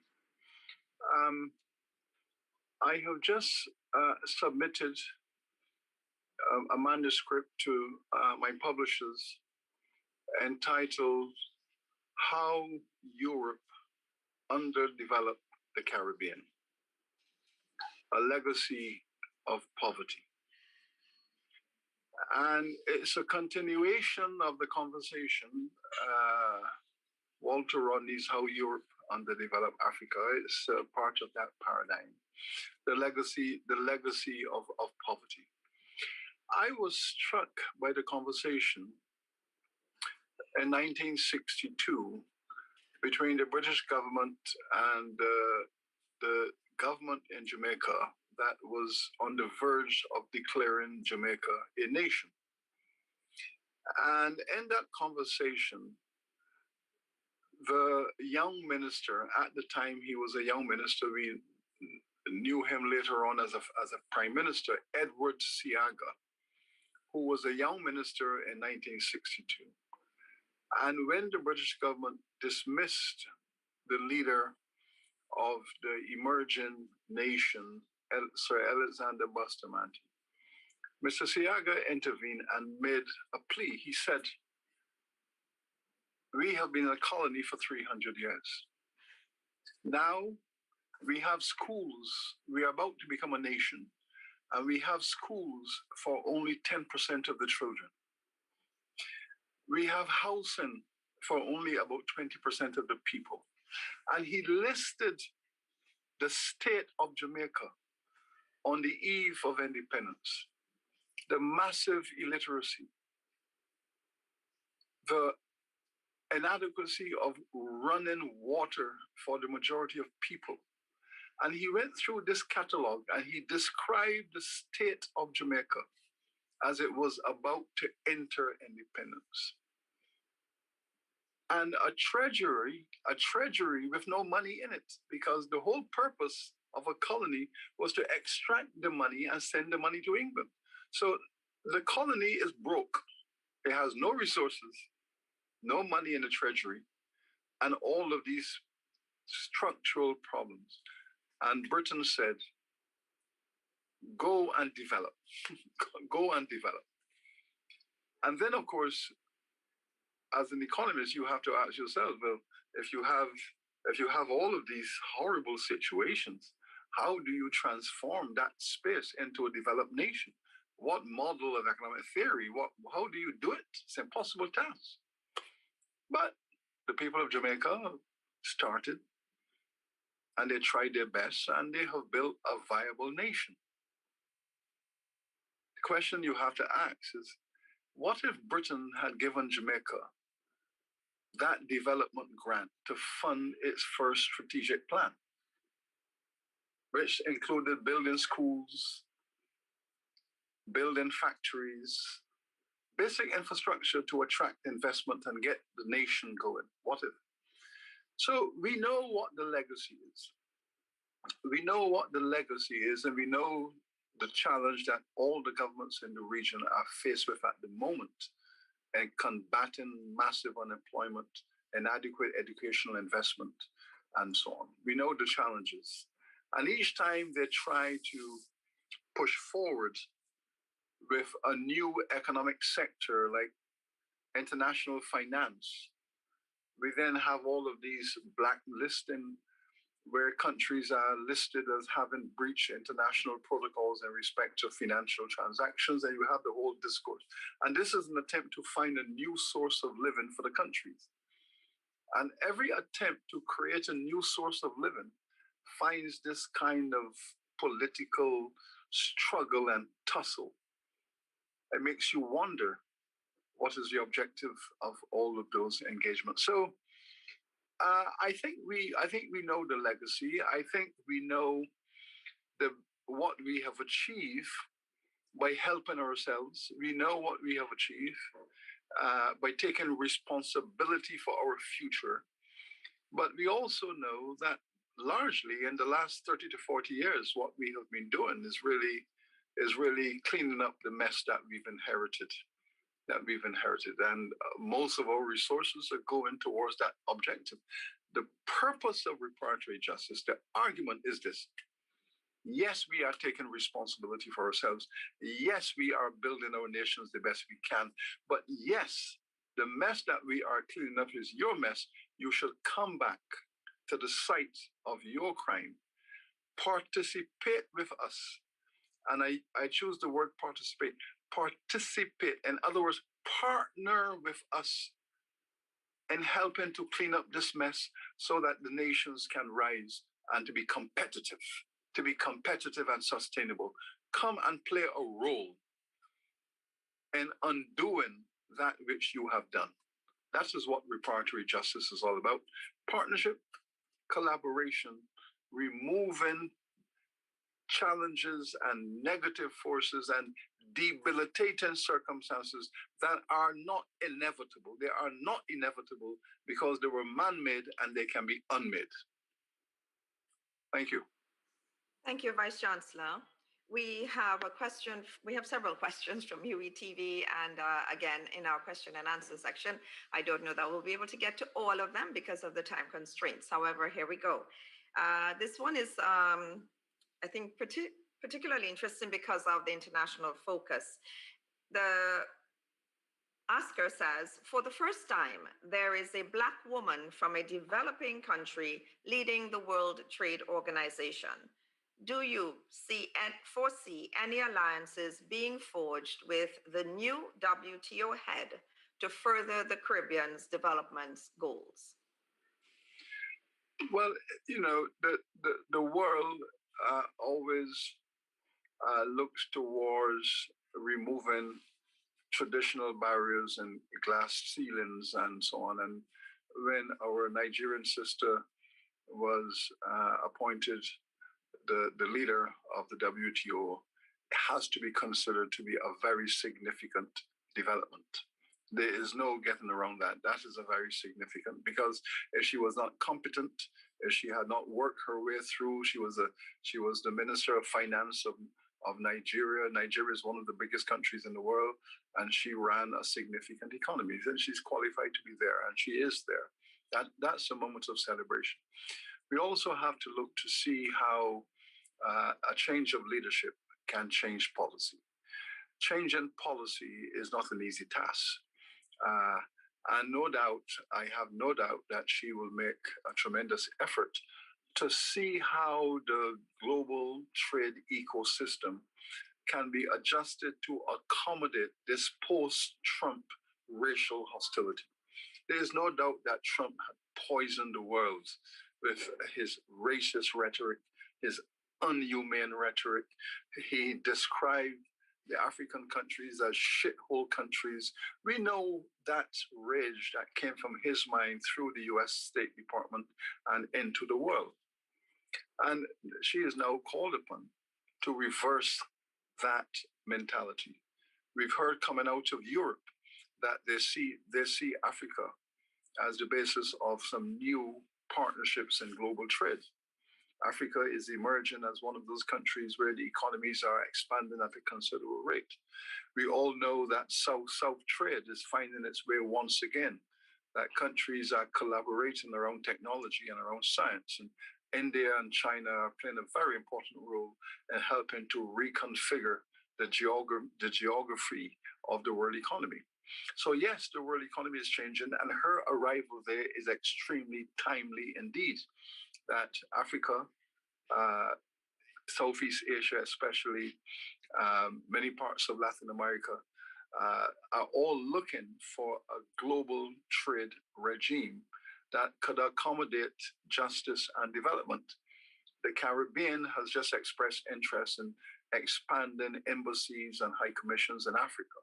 This is a wonderful development also. Guyana is speaking about building stronger bridges with Asia and with Africa. So yes, her arrival comes at a time when the majority of the world is calling for a more humane, equitable global trade system that could bring sustainable development to the majority of the people on the planet. So she has a great opportunity to be representative and to be an advocate of this new global system, a global economy for the majority. This is a tremendous moment, and I think she will make her efforts. I know that the countries in the developing world will be pushing back on some matters, but I also know that in the global South, there is going to be an agenda of partnership around resources, natural resources, technology, and so on. So yes, we're going to have a complex issue. And I think that she will, in fact, represent these contradictory forces, and she will try to reconcile some of them and to advance the interests of the developing world. Thank you, Vice Chancellor. The next question is from Beatriz Rivera Cruz, and she asks if you would share with us how, in your perspective, does sustainability contribute to reparatory justice and a reset of social relations for a better society? Well, we were faced with what is not really an anomaly, but really bad economics, in which there was such an overwhelming force being attached to the notion of economic transformation and the use of technology to drive economic growth and so on, to the extent that there was virtually a subjugation of the fact that you should be talking about the empowerment of people in their communities, in their nations, so that you speak about social justice in the same language that you speak about economic growth.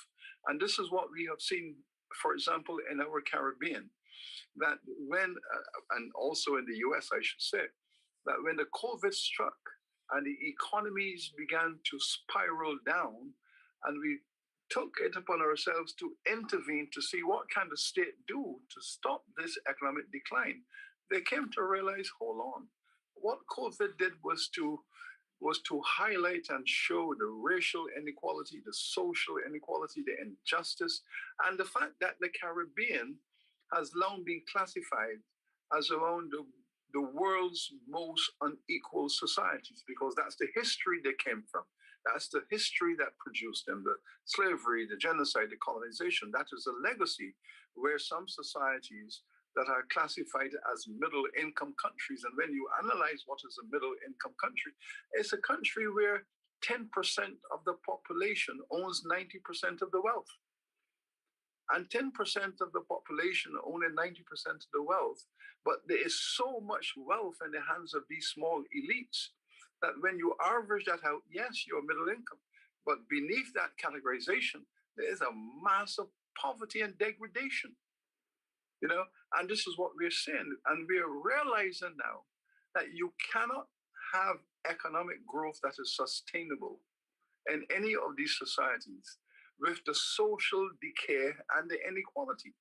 It is precisely the inequality, the injustice, the inequities, access to resources by the majority of people, access to good quality technical and professional education and training, and only an elite is having access to these human development capacities. These are the problems that are holding back our countries. And we know from the study of economic development, all over the world, that oftentimes it's the middle class in societies, it's the emergent working people acquiring skills of knowledge, of technology, and it is this emergence of working people, of middle class people, that creates the heart of the economy and the expansion. Because the elites are extractors. In most cases, the elites who are the entrepreneurial class, they are really wealth extractors.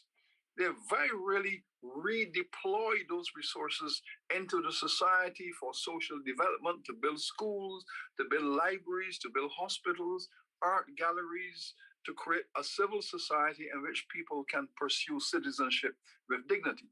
So yes, we have to confront the issue of social inequality and social injustice and the lack of social access, because if majority of people do not have access, and therefore the elites continue to monopolize access, you will not get sustainable economic or social development. And furthermore, what you will get is social insecurity, because people will resort to violence where they need institutions to solve their problems. They don't have institutions to solve their problems, and they take the violence onto the street. And therefore, the society now is becoming insecure. So in addition to the broken economy, you now have a contentious, conflictual society. That is a cocktail for lack of sustainability. So yes, there can be no sustainable economic development unless you tackle simultaneously the issue of social injustice and inequity. Thank you, Vice Chancellor. Three of the questions that I will sort of combine right now probably touch on what you're saying and the state's responsibility in this, the Caribbean states. So the question, as it comes from the UETV platform, says, do we feel that enough work is being done at the state level in the Caribbean to raise and sustain the consciousness of young people as regards reparatory justice and the role it will play in our future development? There are two questions also in the Q&A session, which speak along the same lines. The passion of CARICOM is not being felt right now by Haiti as we speak. How can we change leadership attitudes? And the third one is, how can we decolonize the mimicking of white political leadership of our Caribbean leaders. So these three questions are put together because they speak about this at the state level in the Caribbean. What is required from your point of view? Thank you. Well, I can tell you about how ambivalence, contradictions do create doubt and uncertainty in the Caribbean that is among the most globalized societies and economies in the world. Globalization, we can argue, began in the Caribbean. This is the ancestral home of globalization. This is where it all started in an organized fashion, and continues to be some of the most open and vulnerable societies. The state system, as you would appreciate, is a system that has to balance all of these forces. That they have to balance the forces of neocolonialism that is insisting upon consolidating the colonial traditions. The state has to manage that with the expectations of other groups that are saying, let us move forward, let us press on, let us uproot all of this. At the same time, the state systems are managed by leaders, most of whom emerged out of the labor movement, and most of whom are now come out of the university systems as well. So those who are not from the labor movements are primarily from the university professional class. So what we have is a circumstance where there is an attempt to balance all of this, especially in the context of an electorate that clearly has its own views about what development is all about. I should say that the best way to look at this, and I said it in my lecture, the best way to look at this is to look at this in terms of phases. Phase one, we went into the independence movements in the English-speaking Caribbean. We went into that movement, of course, Cuba as well, in the same period, the Fidel Revolution, the same moment, the 50s, 60s moment, when we went into this nation-building agenda. But we did that against a horrible colonial history of insufficient resources and a hostile global world that was not promoting this kind of agenda in the Caribbean or in developing countries on the whole. So we have been building nations in an era of hostility. This creates its own challenges. I felt very proud when in 2013, all of the governments of CARICOM took that historic step, which is to establish a commission to pursue public education and public policy and official policy for reparatory justice. This was a historic moment. 17 governments, or maybe more, unanimously agreeing that this region is entitled to reparatory justice and that the European colonial forces have a debt to acknowledge and that they must be brought to the table to talk about it, and that they were prepared to say to the global economy, let us have a global discourse. Let's have a summit. Let's talk about new trade patterns. Let's talk about new investment approaches. Let's talk about technology transfer. Let's talk about the management of debt. Let's talk about building schools and hospitals for the poor people. Let us have this conversation so that the Caribbean could become deeply integrated into the higher end of the world economy, where they can be competitive and where citizens can appreciate their citizenship as living in the modern world. I thought the Caribbean governments did this took this magnificent decision. It's a historic decision. It's a global decision that says, we are doing our best and we have done our best, but if we partner, we can do an even better job at creating modern, sustainable, competitive economies. And because we have had this relationship with Europe for 500 years, what if that relationship becomes a pact for mutual sustainability? What if we turn it around and said, well, we can do this together to mutual benefit? So yes, the development is not an easy task because it is riddled with conflict, contention, subversion, imagination, fear, and doubt, and so on. So the younger people now have a framework in the Caribbean of public policy, of state support, and of course, they have in that context a responsibility also to rise up, educate themselves, inform themselves, Join community groups, in your schools and your colleges. Ask yourself, what is the next phase of Caribbean development will look like? What do we expect?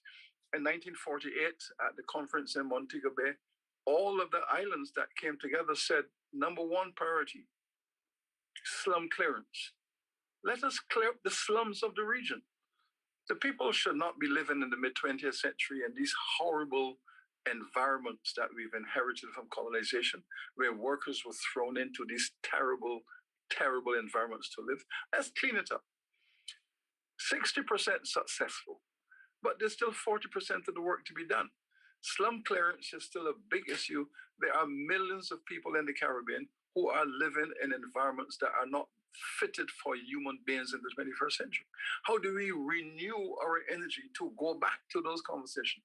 Slum clearance, proper education for the poor, access to running water in every household, access to good secondary schools and tertiary schools for the children who are willing and capable to go forward, hospitals and so on, basic human things. These have to be the things of phase two. And we ask the young people, jump in right now. You have a framework, become publicly activists, become self-educating, join with groups and organizations to put these items on the table. These are the things that we must achieve in our lifetime. Thank you, Vice Chancellor. I am sure this fourth-year law student at the University of Dundee, Scotland, Charis McCrossan, who has posed the question to you, would be very happy to have heard your response. I actually think that you answered. He was asking what for some examples of what you mean, but I think that you just did so. So the youth are certainly here with us, not just from the Caribbean, but from all over the world. Given that we are 5 minutes past the proposed or scheduled closing time, if Dr. Pantojas Garcia would agree, then maybe we could take two final questions and wrap up. And Vice Chancellor, with your time, and do you have time to take two more questions? Yes, I will. They're all very interesting, and I wish you could answer them all. This one comes from a retired history professor at UPR at the University of Puerto Rico. So we're very honored to have him with us, Professor Juan Giusti Cordero.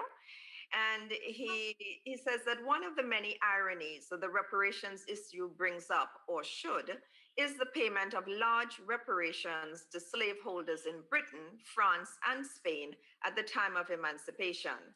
Could you speak, Vice Chancellor, to the state of research on this question in Britain and the English-speaking Caribbean?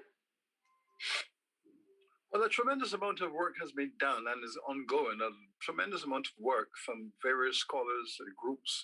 The London University has done a very good job in collecting the data and the evidence around the Emancipation Act, in which slave owners across Europe came up with a model that says, if you're going to free the Black people, you must remember they are our property.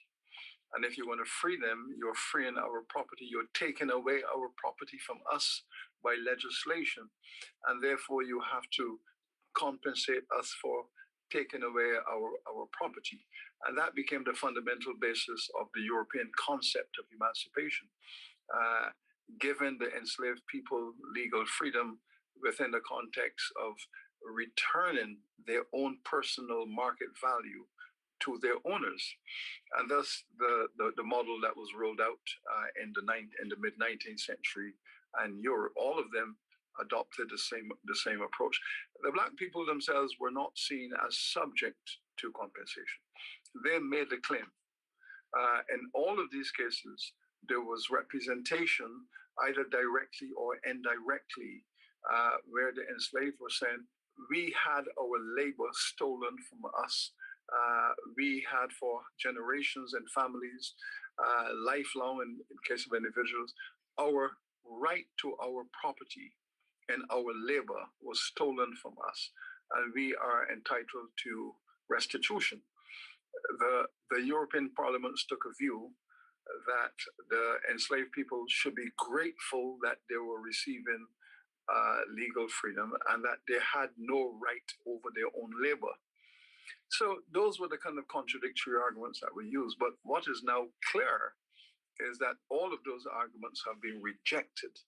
All of those arguments are seen as having created a criminal compensation model where the guy who goes to the bank and robs the bank then goes to the government and says, you know, on my way from robbing the bank, my vehicle had an accident and you need to compensate me to repair the costs of my car accident, having just robbed the bank. So all of these strange conversations are now taking place to get around the fact that the enslaved people are entitled to a compensatory discourse, and there is no getting around it. There is no getting around it. Country by country, they are gradually recognizing it. The problem is now one of fear. In most of Europe, there is now a question of fear. If we agree to this in principle, and they all are prepared to come to the table in principle, but they are so fearful of what they consider to be the enormity of the compensation conversation. I heard how the British Parliament in 2007, the House of Lords, how they came to the conclusion, yes, that there should be a conversation, but the demands will be so large. I mean, nobody can imagine what a claim would look like. A claim that speaks to compensation for the descendants of the enslaved. They are so afraid of the size of the claim, the enormity of it, the implication of it. So the conversation has moved away from reparatory justice. It is now about how that reparatory justice can take place, how much, and what form. This is where things are at now. And I think that there is a tremendous fear among those who know that they have a case to answer. They are generally afraid of the enormity of it. And when will it end? How do we start it? How do we close it? Do we give them a sum of money and say, go away? Do we open up a new approach to trade and business? Do we cancel all debt that is owed to these countries? Do we give them technology transfer to make them competitive as a nation? How do we do this? So now there is a discourse in Western Europe about how and how much. But the point has been made. There's a debt to be answered. Thank you, Vice Chancellor. Again, I'm going to combine two questions because they have to do with the Caribbean reality as it relates to other developing regions. I'll read the two questions now. One is from the UETV platform. What roles do you see other developing regions having in making the Caribbean the freest place in the world? And the other question links to what you were saying about the emergence of the debate in China and India. This comes from Anthony Gonzalez. He asks, at a time when the third world is rising, with India becoming a nuclear power and China set to surpass the US in a few years, what are the real chances for reparations? Well, I will begin on the Caribbean issue. When the Maroons of the region fled to the mountains to conceptualize an alternate society, when they fled to the mountains to create a world that was not built upon the enslavement of the individual, what they did was to establish on the mountain tops of the Caribbean. So if you take the Caribbean from Cuba all the way to Puerto Rico, down to Haiti, all down, what the people did was to build freedom at the highest levels of our islands. So here we had societies where in the basement, at the bottom was slavery, and in the mountain tops, there was freedom. That's all of it. That was always the case. So if you take the symbolism of that in the highest echelons of the Caribbean societies, freedom was thriving. And the further down you came, the more you found the slavery. So we have inherited from our ancestors a conception of freedom as belonging to the highest peaks of our civilization. We have embraced that. And therefore, we have to continue with the notion that freedom is the highest dream. Freedom is the highest reality. This is what we want. This is what we have fought for. This is what we are demanding. So freedom is at the top of our world, top of the agenda, top of the landscape, top of the agenda. So yes, there is this project of turning the Caribbean upside down, where freedom is everywhere.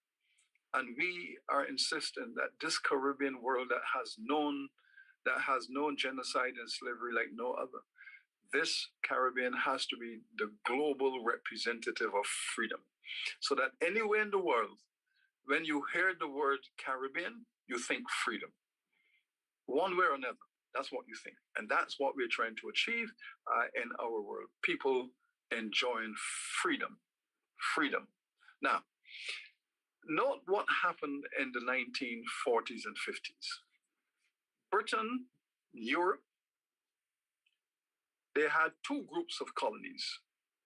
They had a group in the West Indies, and they had a group in the East Indies.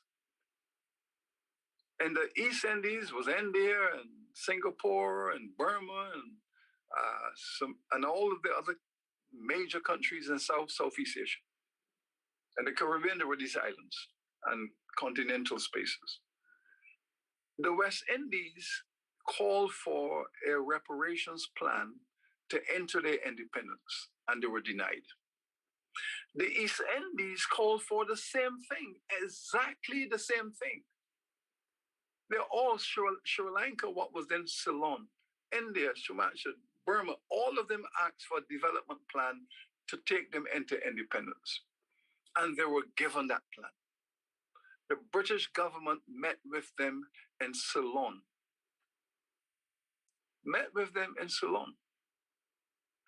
And asked them, well, what do you want? How do you think we can help you? They said they wanted bridges, they wanted roads, they wanted airports, they wanted agricultural reform, technology transfer, they wanted those things. Right? They met in Colombo, the capital of Ceylon, now Sri Lanka. And that became known as the Colombo Plan. The Colombo Plan was the plan in which Britain and Europe, then supported also by the US and Japan, came together to give the East Indian colonies the infrastructural investment. Billions of dollars were invested in Southeast Asia to launch them away from colonization into independence. The Colombo Plan, there was no West Indies plan, there was the East Indies plan. That laid the foundation for the rise of Southeast Asia, the Asian tigers and all of these things that they're now experiencing. The injustice was incredible. The great Sir Arthur Lewis became so frustrated because he had written the plan.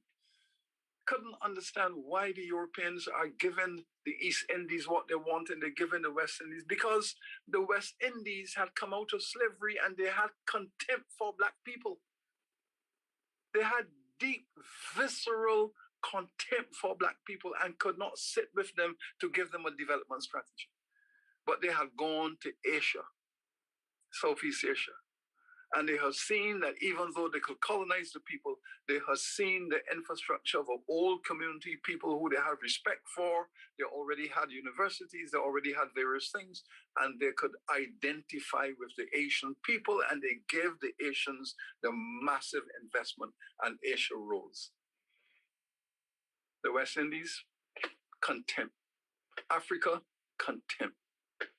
So we understand the deep anti-Black racism embedded in European civilization. So yes, we are now involved in conversations with China, with India, and all of Southeast Asia, all of those countries that were also colonies of the Europeans, to participate and join the Caribbean. As I said earlier, the Indian Parliament is the site of a great discourse on reparations, because they know what the Europeans did to them. The Chinese are aware of what the Europeans did to them. So the affinity of building South-South dialogue, China, India, Africa, Latin America, that whole world is gradually coming to understand this. CELAC, the Latin American agencies, CELAC has declared its full support for the CARICOM reparations plan. Latin America has given its support to the Caribbean reparations plan. The Indian Parliament has given support to the CARICOM reparations plan. Conversations are now going on with the Chinese, who are making a tremendous impact on the Caribbean with their investments. So yes, the world as it's evolving now will be a great partner of the global reparations movement. Thank you again, Vice Chancellor. To wrap up, a final question, if you would. This comes from Hugh Riley. He says, outstanding presentation. For sure, there is no success in using a matter of conscience to appeal to former colonizers who have no conscience. Are there ways to show the objectors?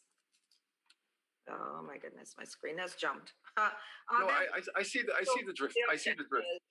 I see the drift.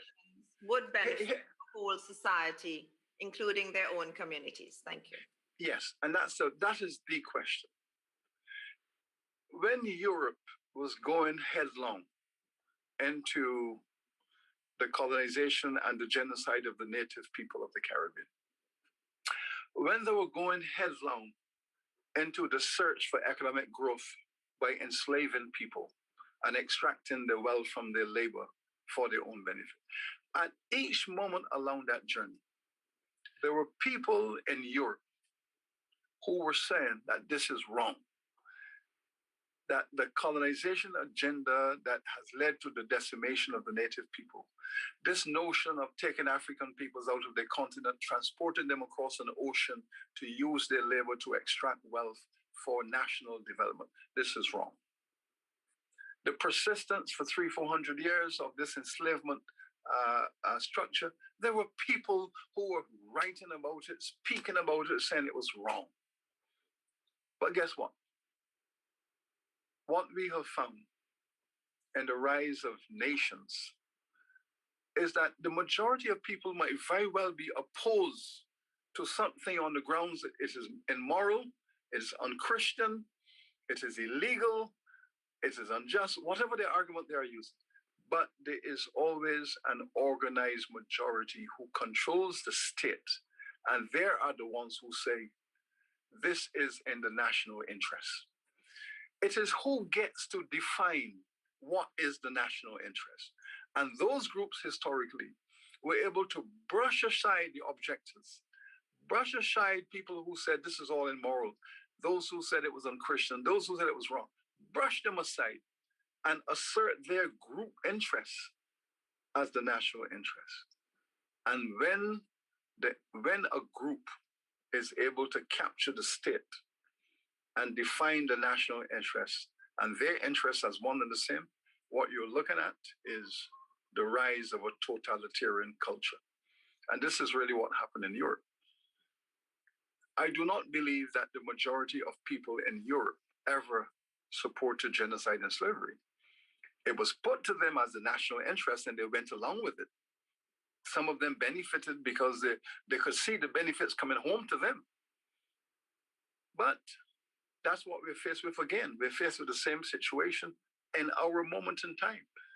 There are large groups of people, organizations, civil society groups all over Europe that are saying, let us settle this matter with the Caribbean people.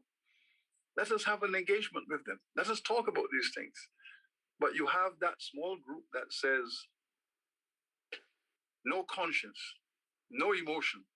Don't look back with rose-tinted glasses. Stand firm and strong. If you have your boot on their neck, keep your boot on their neck.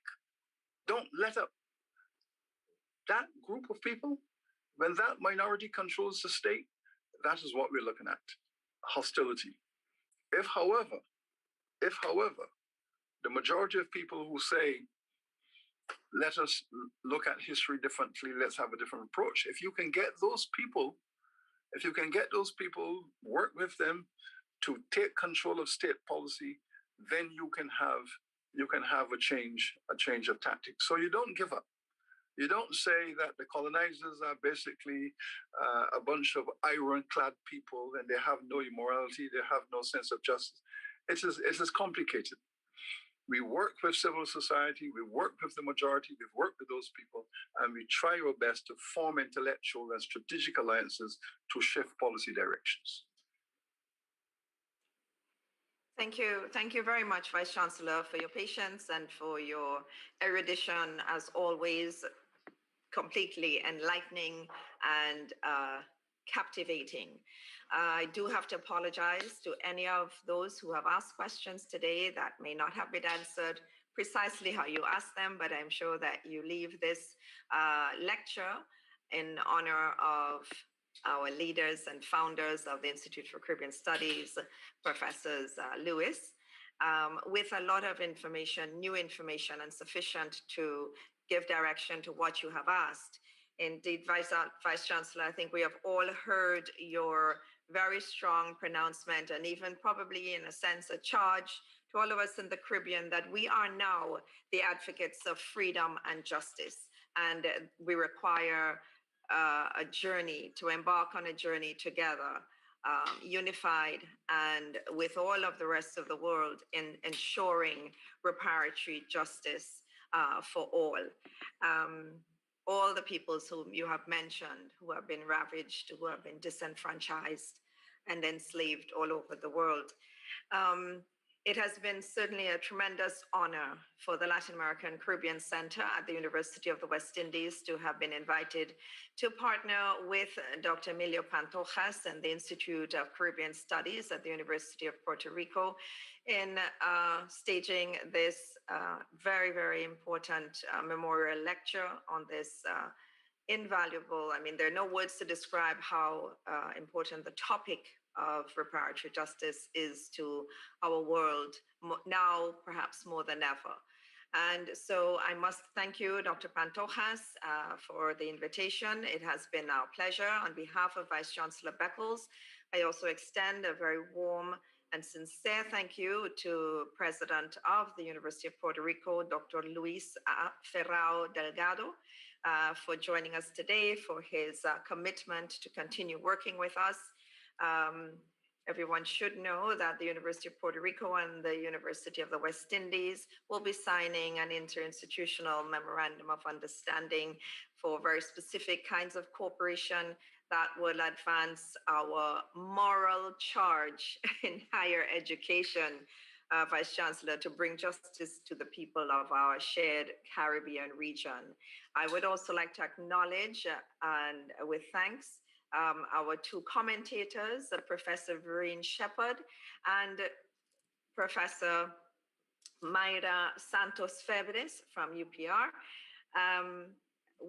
whose comments were very well timed and whose work in this subject area is well known all over the world. They are women who have achieved international status and recognition as strong voices of leadership for the rights of people of Afro descent and much more, women, gender, and all those important social issues. So we thank them very much for joining us today and bringing their perspective.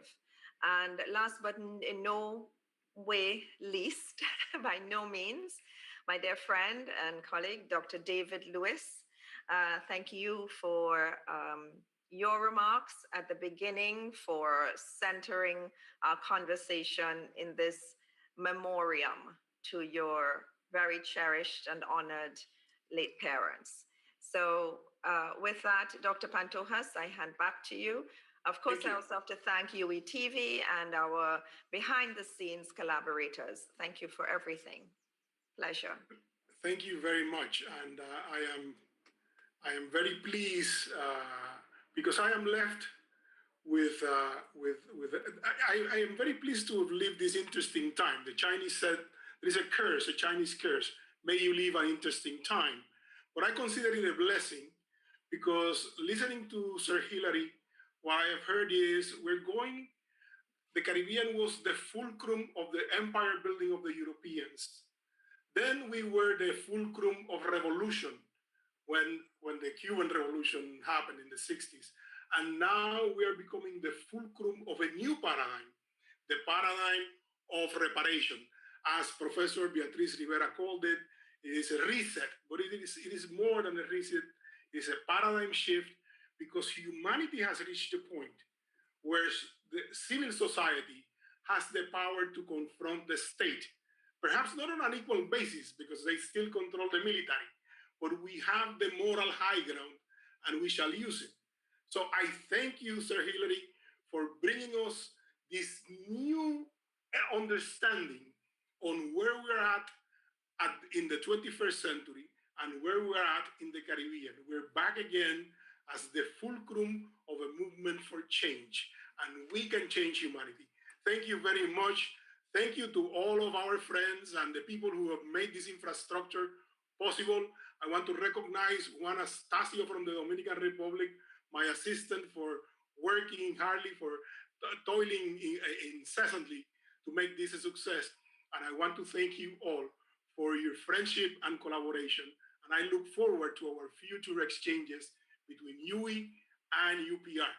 Thank you very much. And goodbye. Thank you. There's nothing else I can say.